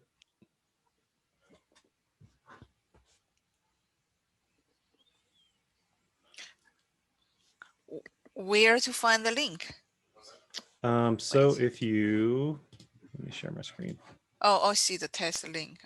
Yeah, test on device. And then if you send it, it's going to take me a second, but.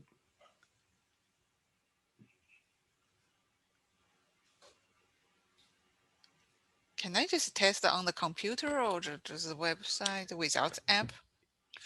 If you, okay, so yes, there you can. If you click on the camera at the top left. Camera at the top left. And then you can change see the real-time simulation? I have it up on my screen. You can view it in, there's like a kind of a Spanish looking terracotta roof situation here. And you can view it in there. Now, if you want to reset it and see how it would play whenever you open up the effect, you can click on stop and then restart. It's on the left side under the camera icon, and then play. Woodburn Hall, first known as University Hall, is the central building of Woodburn. Wait, I think I haven't get the video part in this, but I don't think the step-by-step one has a video. So the Google Drive one didn't end the video, right? It has a little, it has like little GIFs that show you how to do it.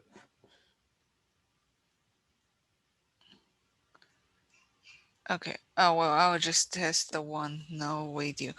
When I clicked to the camera, should I check the last one? You want to share your screen? I'm actually using phone for I cannot share screen. I'm logging in on phone and the computer separately. So the Zoom and the computer are separately now. Okay. Okay. I just wonder, can I publish on Facebook? No, I send the test on device on Facebook, and I do get a notification. The effect is ready to test. Okay, I do have I can log in from the website. Okay, yeah. So I do not need to download the app. I'm not sure it's going to allow you to do it from the website, though. I think you're going to have the app to test it. Okay. So. Or if it's working, if it's working in the preview window, it's probably working. You could go ahead and publish it without testing it. You can skip that step if you want to. Okay. Oh, I think I need to do step 3 and the audio first. Yeah. I just wish it does not rely on Facebook that much. To use Facebook for years, and now I need to pick it up. Okay, let me show you. I didn't get to this. I skipped over this, but I'll show you another way you can do this without Facebook. If you want to do mobile AR without Facebook,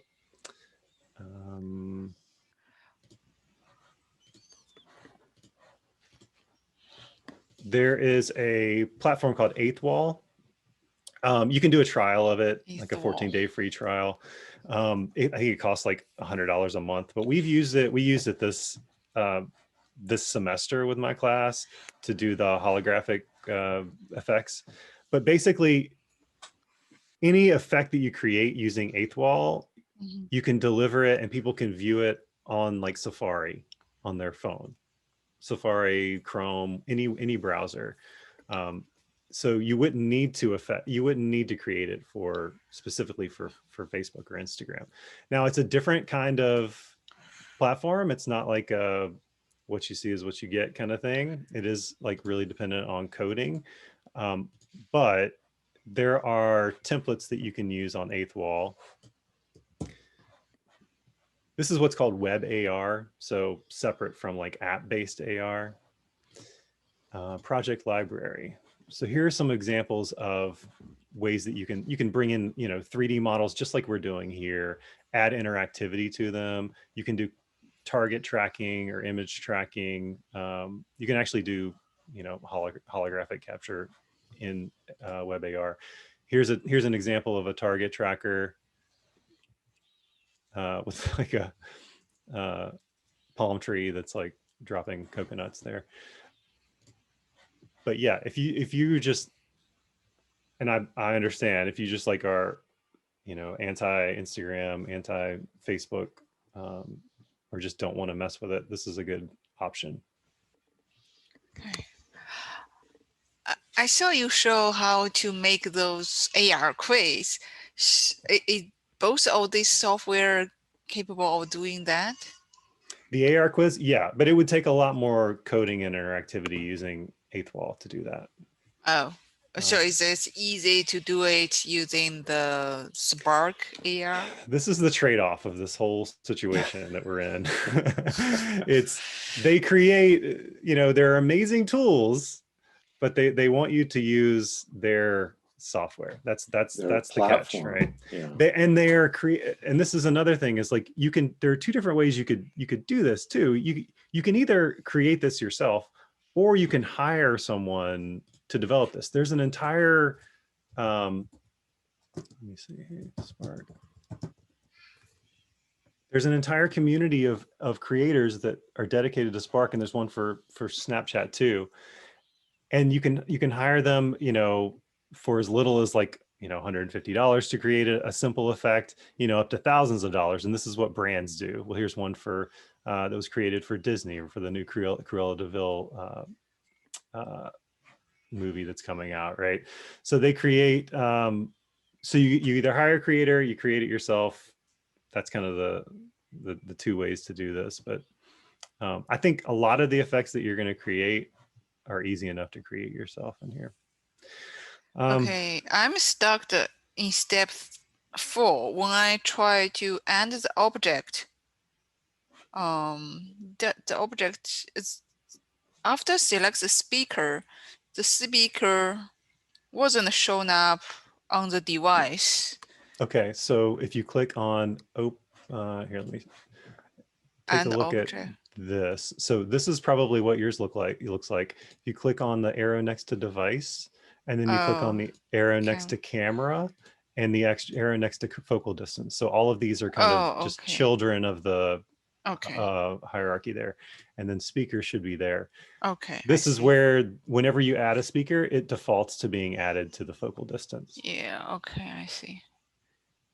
You can click and drag things and move them out though too, if you need to move them around. So I should add assets playback controller. Okay. Audio player.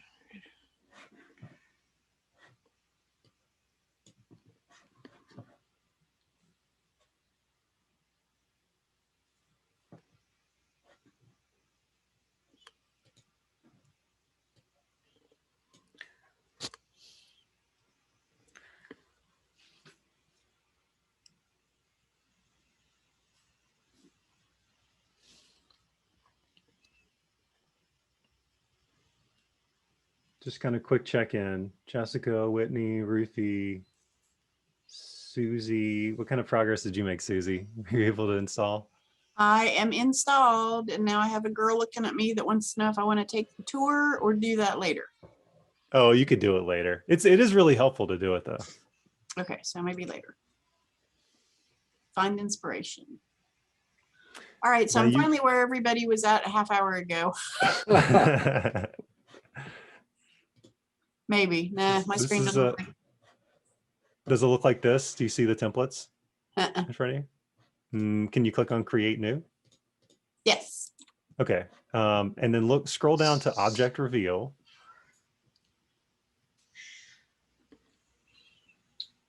Okay. And then once you open that, you can get started. I don't know, did you download the files in that folder that we sent you? I think I did, yes. Okay, perfect. So then you can go, you can start with if you want to, you can just use this Google Doc to go step by step. But basically the first thing you're gonna do is you're gonna, well, number one, click stop. That way your effect doesn't keep playing, because if it keeps playing, it's gonna really slow down your computer, especially if you don't have a ton of room on it. Stop. So you'll down, yeah. So hang on, where's stop at? Top left, right? Okay. Top left I'm part of the stopped. screen. Okay. And then take those files. I don't know if you can see my screen, but if you click on in the Woodburn folder, there's a woodburn.obj. Okay. And you can click, and actually you can click and just drag it on top of the drag here on the left side under scene. There's a scene tab.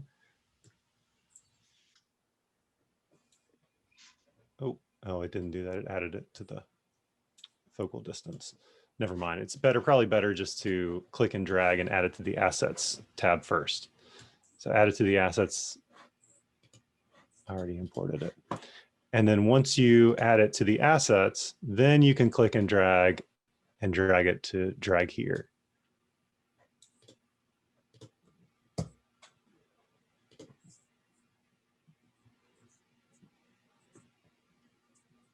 Okay, so it looks like the asset is already there.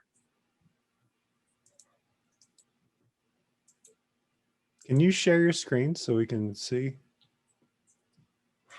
I'll stop sharing.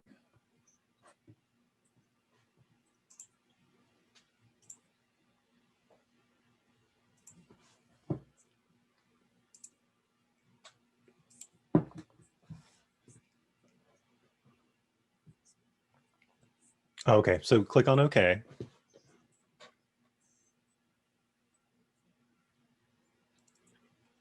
Perfect. Oh, didn't take. Try clicking it again.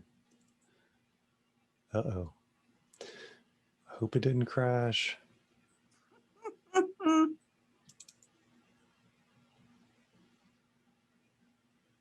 See the bottom left there where there's a little blue dot down there.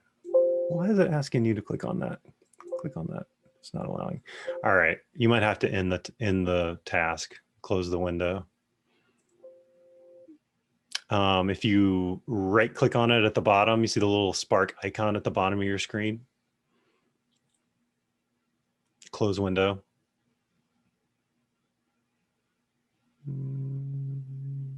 Looks like it's hung up. Click on the search menu at the bottom left and click on task and search Task Manager. Okay, open that up.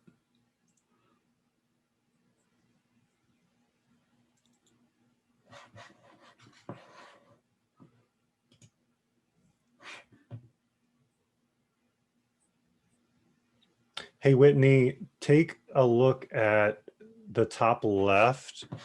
Oh, sorry. Let me finish with Susie real quick.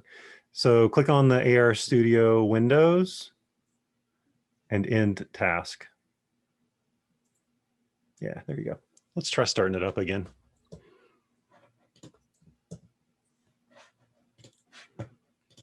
Hey, Whitney, at the top left, if you click the little arrow next to device, it should allow you to click on the little arrow next to camera. Mm-hmm. And then the arrow next to focal distance. So you kind of have to just like go down in that hierarchy. Yeah, so I don't have speaker. Mine says microphone. I assume, is that the same thing? No, click on add object at the bottom of that panel there. Oh, okay. I see. And then search speaker and it'll add it to that focal distance. Okay, thank you. All right, Susie, let's try it one more time. So, yep, stop. And then you can click and drag that OBJ into the assets. There you go. And then click and drag that to drag here. Oh, no. Up to the top. See where it says drag here in the scene panel, right above that. So right above your assets panel, there's a scene panel.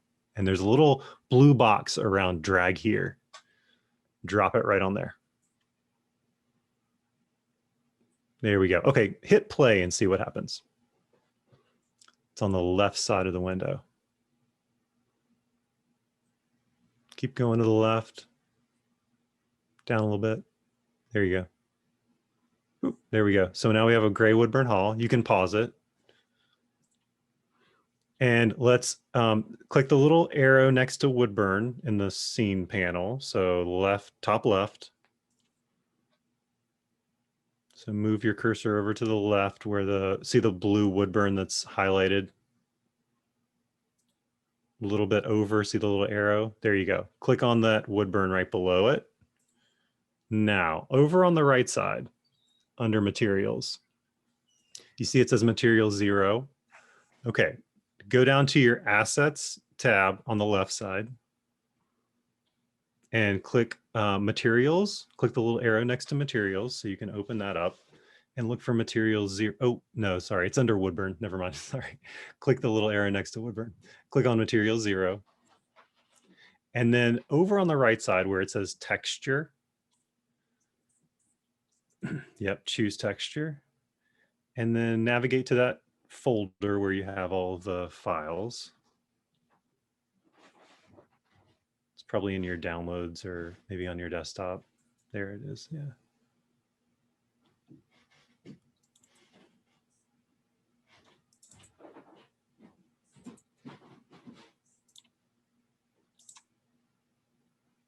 There we go. Okay, so let's scale it down so that it's the same size as the whole. So click on the, see at the very top of that viewport window, there's a little blue highlight around the arrows. No, left, look in the middle, right there. Okay, see 2 tools over, there's a scale tool. There you go. And click on the model of Woodburn Hall right below there, yep. And then grab the little yellow box and you can click and drag it to the left and right to make it bigger and smaller. Let's make it even smaller than that. So make it about the size of that hole.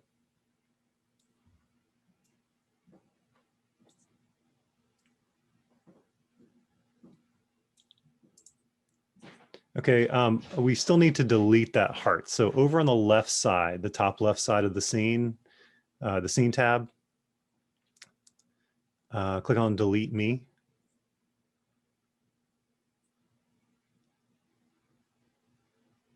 Oh, you just passed it. Back up just a little bit, right there. And just hit delete.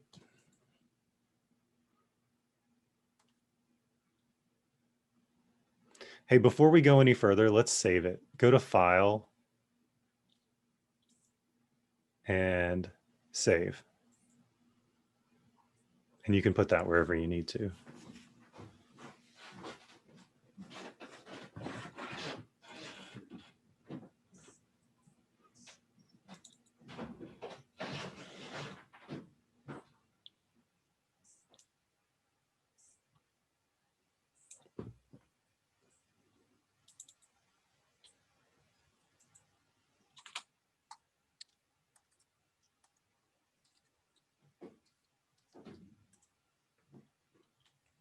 I admire your naming strategy.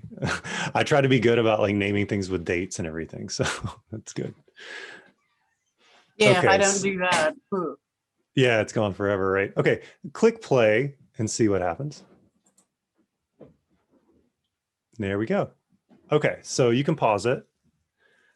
And let's add the audio. So if we click on add object, it's kind of at the bottom of the scene panel.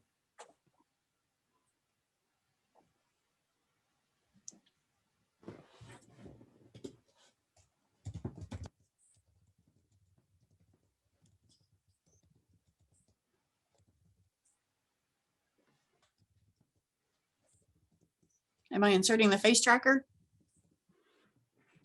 No, you're inserting the speaker. So type speaker in the search bar. There you go. Okay, now you don't see it in the scene, but if you click on the arrow next to device, right below the word scene, up a little bit. Okay, see the little arrow next to that? No, the other arrow, sorry, there's two arrows. That one, and then the one next to camera. So we're kind of just opening up that hierarchy there. And then the one next to focal distance,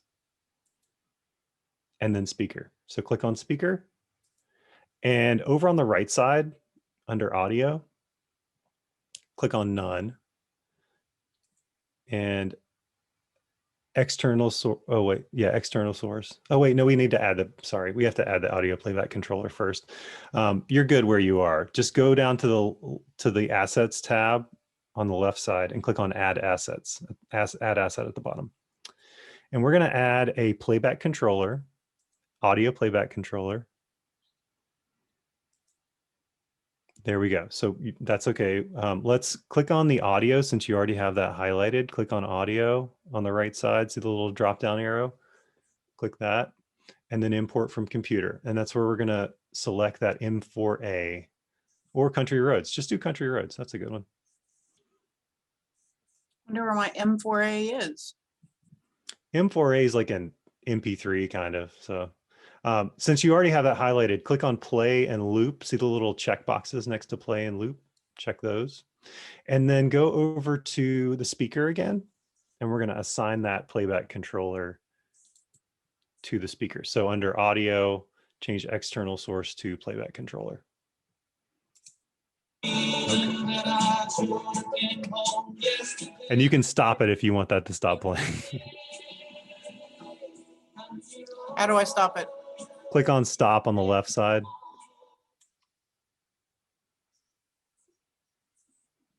There you go. That should do it. Still playing? No, you're good. Okay, so now you can test it. So on the bottom left side, there's a little arrow next to, not the arrow inside the box, but the one right above it. Keep going up a little bit.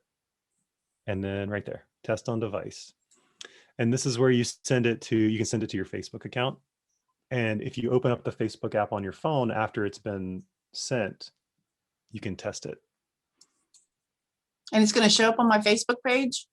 It will show up on your Facebook app. I don't know the difference. On your phone. So if you open up the app on your phone, you should have a notification in your Facebook app.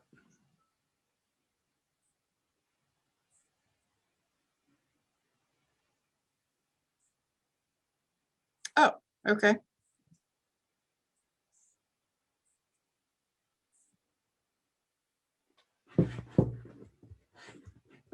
Okay, so I have the school spinning around. Is it playing audio? Let me turn it up. No.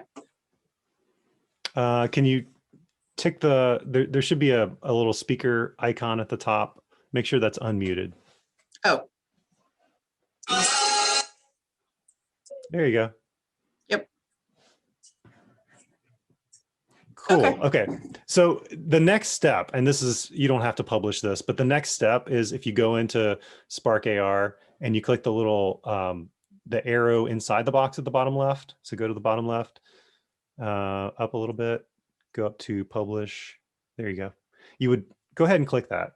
You don't have to go through the whole publish process, but so it calculates how big it is, and then you click on upload, and that will take you to the Spark AR Hub. That's where you can manage all of your effects, and you can upload the effect to publish it.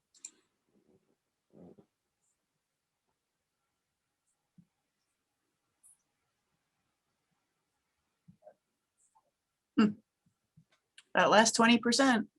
Yeah, it's always, it's never accurate, those things.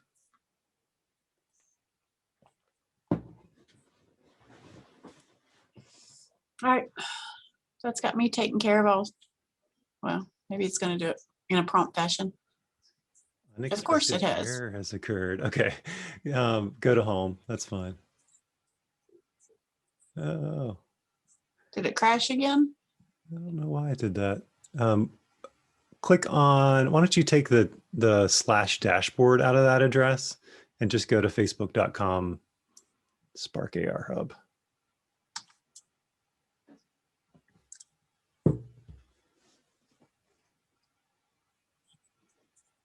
Ruh-roh.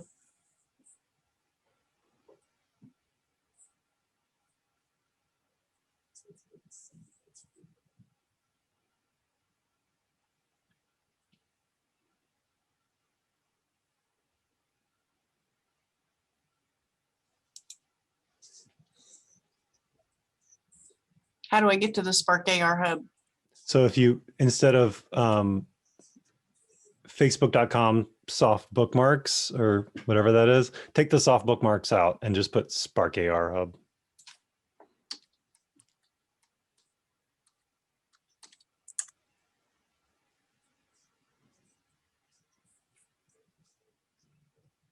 I'm not sure why it's not working there.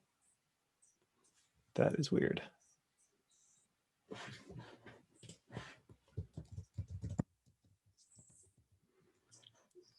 Try this one.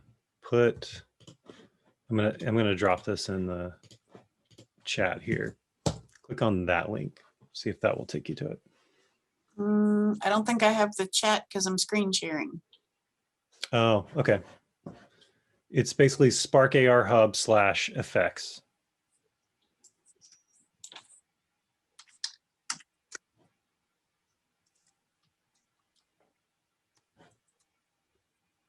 Oh, EFF. Effects. ECT, yeah, effects, yeah.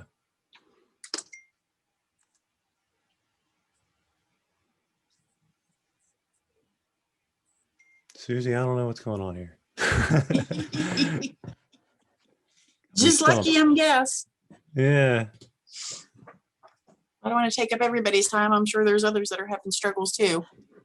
So I will stop sharing and let the next question come up. I'm going to look into what's going on there while we're waiting here. Anybody else having any trouble? Are you able to, what stage are you at?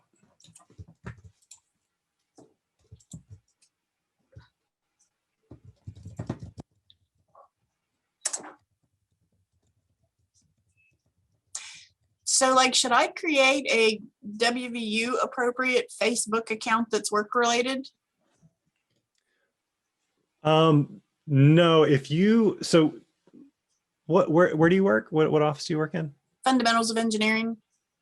Oh, okay. So, I mean, I would say like, if you're going to publish an effect, you should publish it to, you know, a Facebook account or a social account that's already established, like, you know, to the engineering, School of Engineering Facebook account or Instagram account or something like that. So Okay, well, I have to get all that approved first, which I mean, yeah, that's the goal and intention anyway, because we kind of wanted to use it. We're working on designing an app for more student engagement with the freshman program and some different things. So we have a couple things in mind, but they're in very rough stages. So either have yourself added as an admin on that account, or you can actually like, you know, if I can talk you through like how to do this, but you can provide the actual file for the person who has control of the account to upload. You would just need to give them like the effect file and a short video showing what the effect looks like, and then like a little icon, like a little favecon or whatever. If you give them that, they can then upload it from their account if they have if they have admin on it. So you don't have to be added as an admin. You can provide them with the files and they can do it. That would be great, because I'd rather stick with the chain of command and the approval process. Yeah, getting another person added is always trouble. So yeah. Which file should we provide? So if you're doing this and you're providing the file, let me show you. Let's go ahead and do that. So same process, you would go through publish. So click on publish, and instead of upload, if you click export, this will allow you to export what's called an AR export file. And then when you go to the Spark AR Hub, I was going on Reddit trying to figure out what was going on there. You can publish a new effect. So instead of this, basically like bypasses the step that we took when we went through publish. Publish an effect, and then that allows you to upload the AR export file. You would give your effect a name, upload your file, and then upload a video file that shows what it looks like. This is for Facebook to look at and approve it or not. And then the icon, which is, you can use a video thumbnail, or you can create your own small icon, just like a little favecon kind of thing. So that's what you would give them. You would just give them the AR export file, and then they could then upload that manually.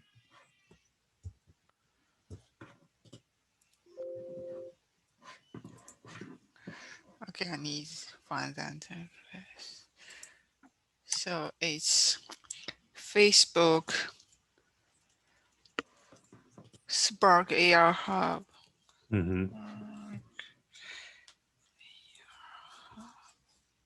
Effect.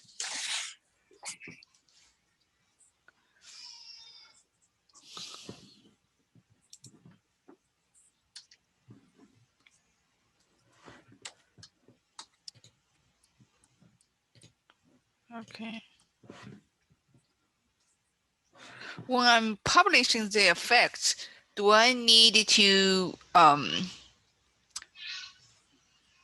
take a picture of it, or just any picture? You can, so you would send the testing link to your phone, and then record that video of you using the effect, just like a 10-second video. Yeah, just like a 10-second video of you using it. So that's the one is actually publishing. All right.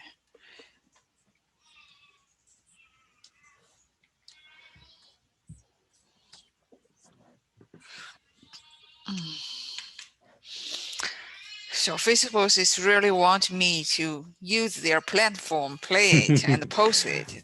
They want you to live in Facebook. That's what they want. That's the part I do not want. I know. I don't know about you, but I just got the new operating system for my phone. It's a 14.5, and it allows you to turn off tracking for all of the apps. So I turned off tracking for Facebook. I turned off tracking for Instagram. So I don't know. It's like a small measure of. I was told by people from those companies that the app actually track more privacy stuff than the website. So that's what their own people will only use the website to go to their platform. Because they said that that's less privacy we're giving up. If you are using the app, you already kind of like a lot of data is well collected and then automatically tracked by the app. Unless you know how to turn it off, I'm not sure how to do it. So yeah, so ever since they told me that, I just don't know how to use this app on my phone anymore. Yeah, I think that's probably a good idea. It'd be better if we all just were able to quit Facebook cold turkey. Yeah, but I noticed they have a lot of things that you must use the app or computer, otherwise you cannot see it. So they just want me to use Facebook. For sure.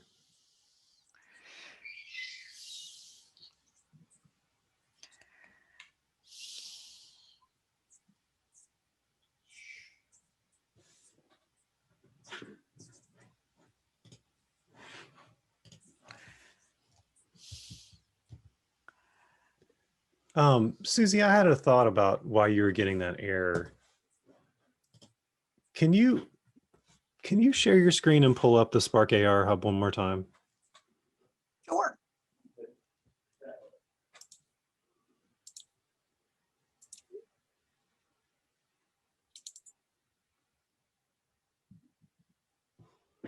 Here we are. Oh no. Okay. I thought you might have been in the mobile, because earlier it said m.facebook.com, but now it doesn't. Do you have another browser you could try?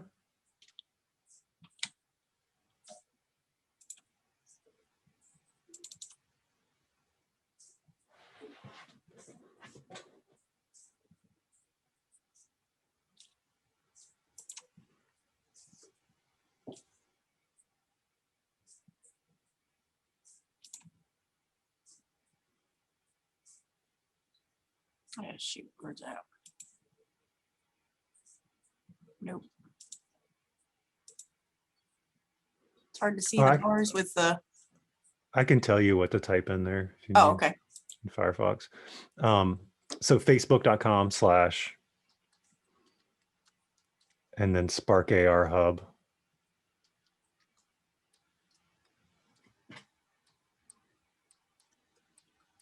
Effects. Yeah, that'll work. It should redirect you if it needs to.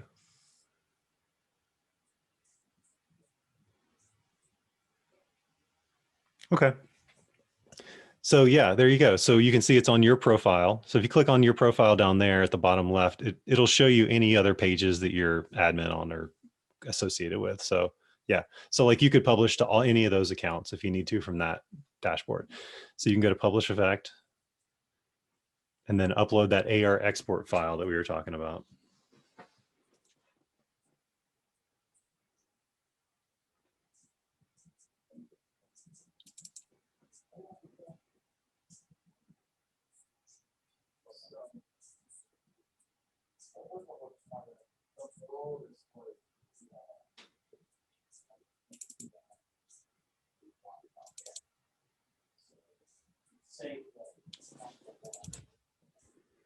And so this would burn one again. Yep. I'm not sure. Did you go through the export process? So when you go back to Spark AR, let's make sure that that's exported correctly. So open up Spark AR, like the app. Oh. Okay, and then click close. There you go. Okay, so click on publish at the bottom. No, don't close that. Yeah, there you go. Publish. Close that window at the bottom. Yeah, there you go. That one. And then click publish again. And then once that finishes, click export. It's at the bottom left.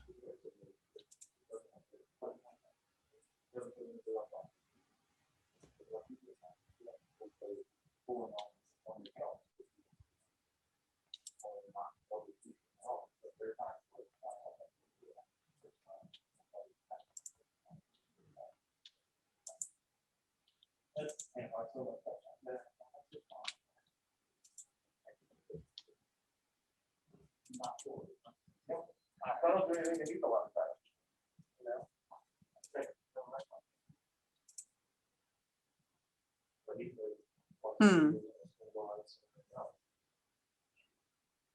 Did it crash?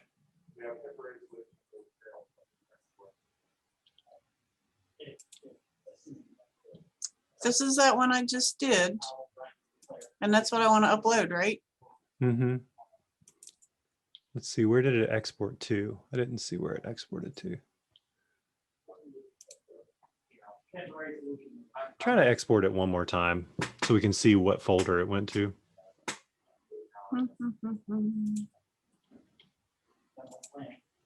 Thanks, sir.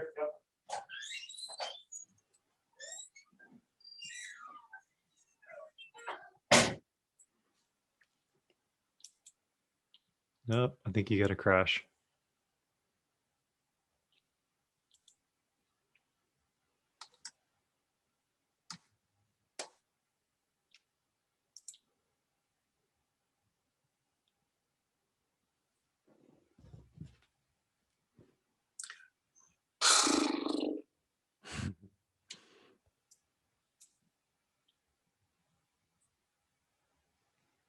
The task manager open? It's thinking. Yeah.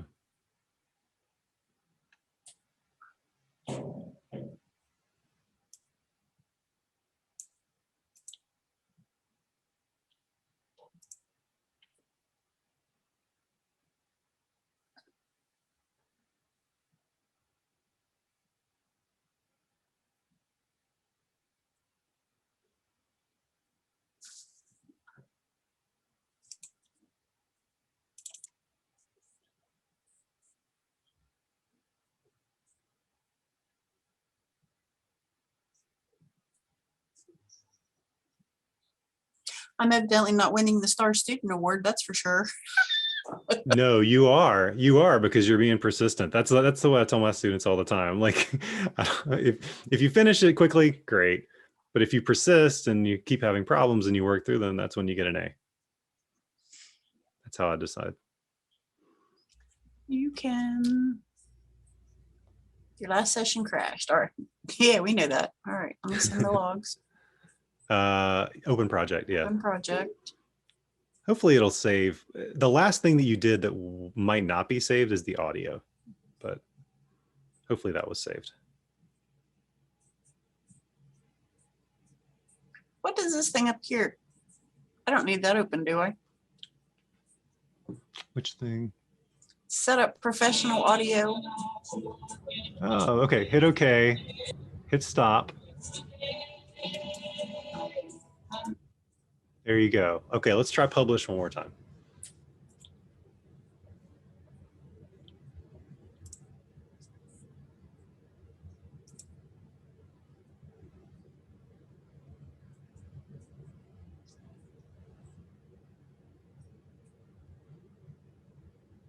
Okay, it's going into that folder, Facebook marketing and promotion. Okay, let's try to navigate to that folder from Firefox and see if we can find it.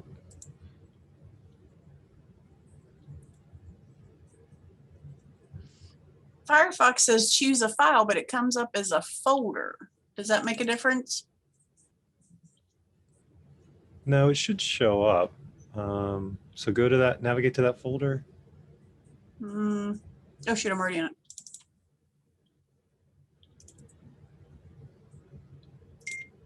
See there, it's a folder instead of a file. Okay, double click on that. Okay, go back up. It might be in one of the other folders. I think it was in special events, actually. It might have gotten Oh, that it didn't go to the folder? Oh no, I don't see it there. Because I mean, this is what I saved. Yeah. The object reveal, but it came up as a folder instead of a. Try clicking on A block, an object, a patch, a sound, or a text. Okay, do you see in the bottom right where it says AR export? Above the open button? Yes. Click on all files. There it is. Okay. AR proj package right there. Oh wait, no, AR proj package. That's not what we want. This is 11:30 though. Wish I could just take a rescreen. Go back to Spark AR.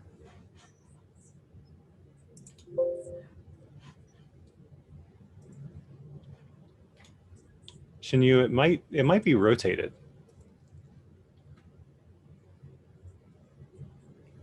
I'll have you share your screen. Oh no, you're on your phone. That's right. We can't share screen. So when it Shinyu, when it pops up, are you saying that the building is sideways?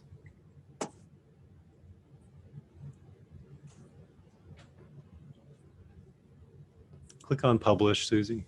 Let's try it one more time. Okay, export. It says that's where the folder is going. AR export. So that's what it is, this one? Yeah, but that's the... Yeah, try it again. Click save. Okay.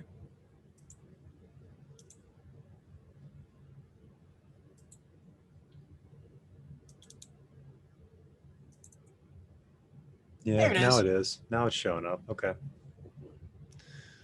Perfect. Okay, you can give it a name. Oh, okay, good. Continue.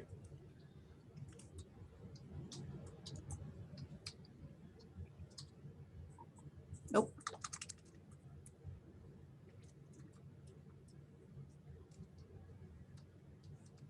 This can't be as long as I thought it could be.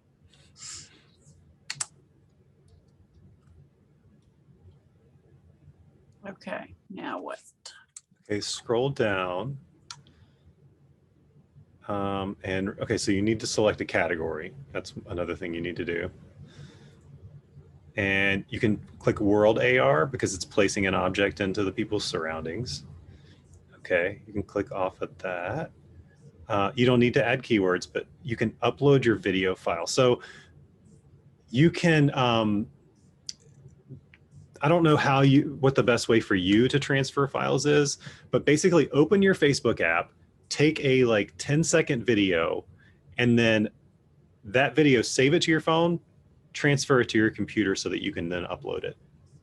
And I'm not sure if the best way for you is to email that or how you get files off your phone to yourself, like whatever the best way that is to do that. You know, if you had a Mac, I would say AirDrop it from your phone to your laptop, or upload it to Google Drive, or upload it to Teams from your phone and then download it from your computer. Whatever process works best for you. That's not something that you have to figure out right now, but that and the small icon is all you have to do, really. Just those two steps. Okay. And click publish. So I need to shoot a video on my phone on Facebook to then upload. Right. And then once you hit submit, it'll go through Facebook's approval process, which might take a day, might take 2 days, and then it's available to, use on your Facebook account. If in and then that merges with this file with the Woodburn thing spinning around. Yeah. So once you hit submit, it will take that effect and take that video and put it and connect it to your Facebook account, and it'll be available for people who follow you or who are your friends to use. Huh. Okay. So I got to figure out how to shoot a And video. then in the engineering, and in the engineering account, like say you publish it to the engineering school account, if they have an Instagram, there is a separate tab for Facebook or for AR effects in Instagram. So any AR effects that the account has available that has published will show up in their tab, like on their profile. Okay. I will work on figuring that out. So just a couple extra steps, but yeah, sure.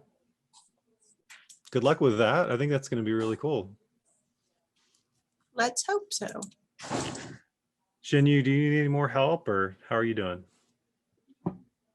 Oh shoot, I've kept you way after your time. I think I'm good. Yeah. Well, Susie and I are from the same department. It's great. Yeah, we're kind of working on the same project. We can maybe publish this, try to publish this on our account to see how it works. Yeah. Yeah, I mean, I think your idea to use it in the classroom, and then Susie's idea to use it for outreach for new freshmen, those are both perfect applications for this. It's just a matter of like learning it, getting up to speed and everything. It just takes a little bit of time to get used to it. But I'm sorry I roped you back into Facebook. I know you were trying to break free of it. But my major question is, so there's objects you already give to us. Mm-hmm. So where do I kind of find the object? Because the picture and the audio is easy to find online, but the first object, that 3D object you give to us, how to create that, get that? We need to create them ourselves? I skipped over that part when we were doing the presentation, but So you can either create that if you have someone who is knowledgeable of like creating 3D models and 3D objects and can use like Blender, there are tools to use. And in the resources page that I dropped into the folder, which Jesse, I think, can we send that email back out to them? I guess like after yeah, we'll send it out workshop? with the link to the video when that's available. Actually, probably before then, because we're going to send out a link to the resources, and then there's a short survey to take about the workshop, and that'll be in Because there. I'm thinking it's gonna be interesting if we are doing outreach or even classroom with that, is we have our engineering building doing this instead, not only the university one, or if we have a variety university buildings, and we probably can even do a treasure hunt or a scavenger hunt or something. Yeah, You have so engineering students who know how to use like CAD software, you know, to but create we are 3D freshman models. student Yeah. level, so I kind of wonder whether there's any existing those 3D model object we can just easily get and create a bunch of things like this. I think it's not difficult to get a picture and a video, a picture and the audio, but the object is the hardest one. Is there any existing object we can easily get?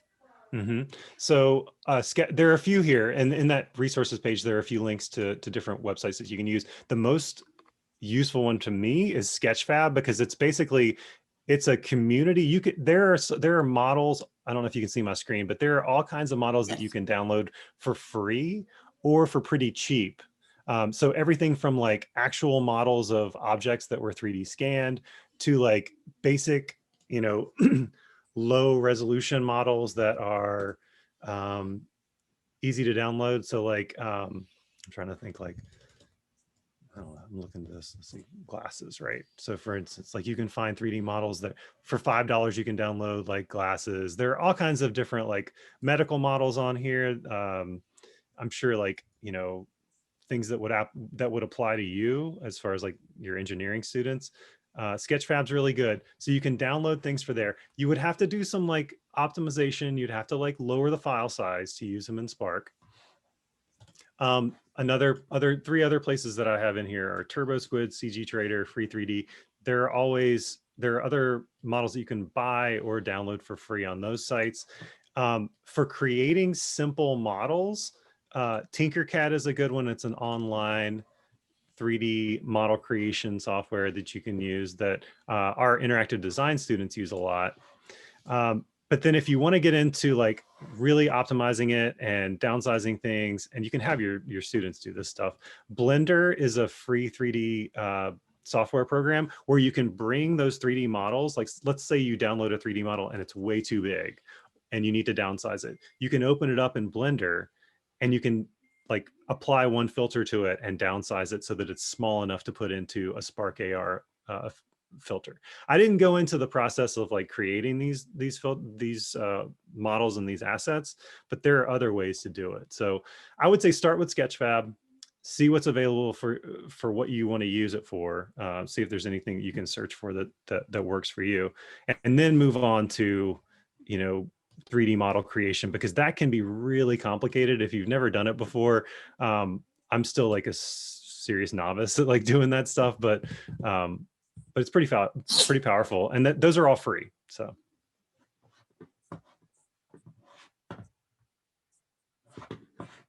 And you can always contact me. If you have any questions, just let me know. Super, thanks.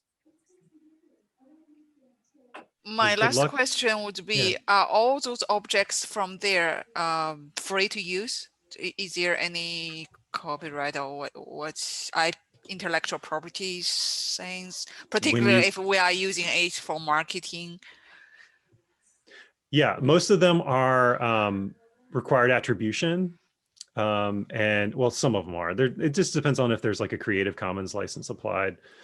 The ones that you buy, some of them have commercial licenses and some of them have just, let's just go in here and see. So they will have some information there available to tell whether it's right. Okay. In the models, you can see like this one's a standard license, and in the standard license, let's see, basically everything everywhere, what is forbidden, Okay. no sub license, you can't sell it, editorial licenses. So there are a bunch of different ones that you can use. There, another website which I love to use, which is, but it's coming down because again, like Google decided just to discontinue it, is Poly. And Poly has a lot of low, and most of them are Creative Commons license, a lot of low res, easy to use 3D models. I think most people, there are a lot of people who are like taking, the people that were using it are taking the models off of Poly that were Creative Commons and putting them onto Sketchfab. So you see on Sketchfab, there's like a lot of models that were like from, they say like something from Poly, like it was downloaded from Poly. So that's good. But Poly, I think, is going to be gone after like next month. So I didn't put that in the resources. That's another spot. So yeah, just pay attention to the license, you know, whether it's standard, editorial, commercial, or Creative Commons. Thank you. Thank you. I Yeah, got sure. all my questions. Thank you very much. So No problem. Anytime. What a great workshop. Yeah, thanks. I'm glad you guys showed up, and thanks for sticking around and pushing through the technical problems. I just wish there's one software that not so much rely on Facebook, but still kind of good. It looks like you have a choice, but it's usually between Google or Facebook. yeah, it's just have a choice, but the choice is so limited. It does not really like a real choice. Yeah, I think Snapchat is trying to become like the choice there, but even Snapchat, you know, they don't have as much of a issue as far as like they don't have the stigma that Facebook has, but I think that's just because they don't have the reach that Facebook has. I think they probably would have the same issues if they had Facebook's reach. So yeah, there's no real answer. I think there's an open source movement, but it doesn't have a lot of traction, and that's probably because the big corporations and the big companies that run this don't want it to. So they just kind of been pushing it to the side or ignoring the open source stuff. Yeah, well, I just feel like I want to separate a product with with the social life. So yeah. I don't think you're alone there. I think that's something that we're probably I think everybody's gonna start pushing for that more. Or maybe not. Maybe everybody's just gonna trade their own privacy for convenience. That seems to be what's been happening so far. So yeah. Okay. Thank you. Thank you very much. Yeah. Thanks, Susie. Sure. Thank you. Have a good day.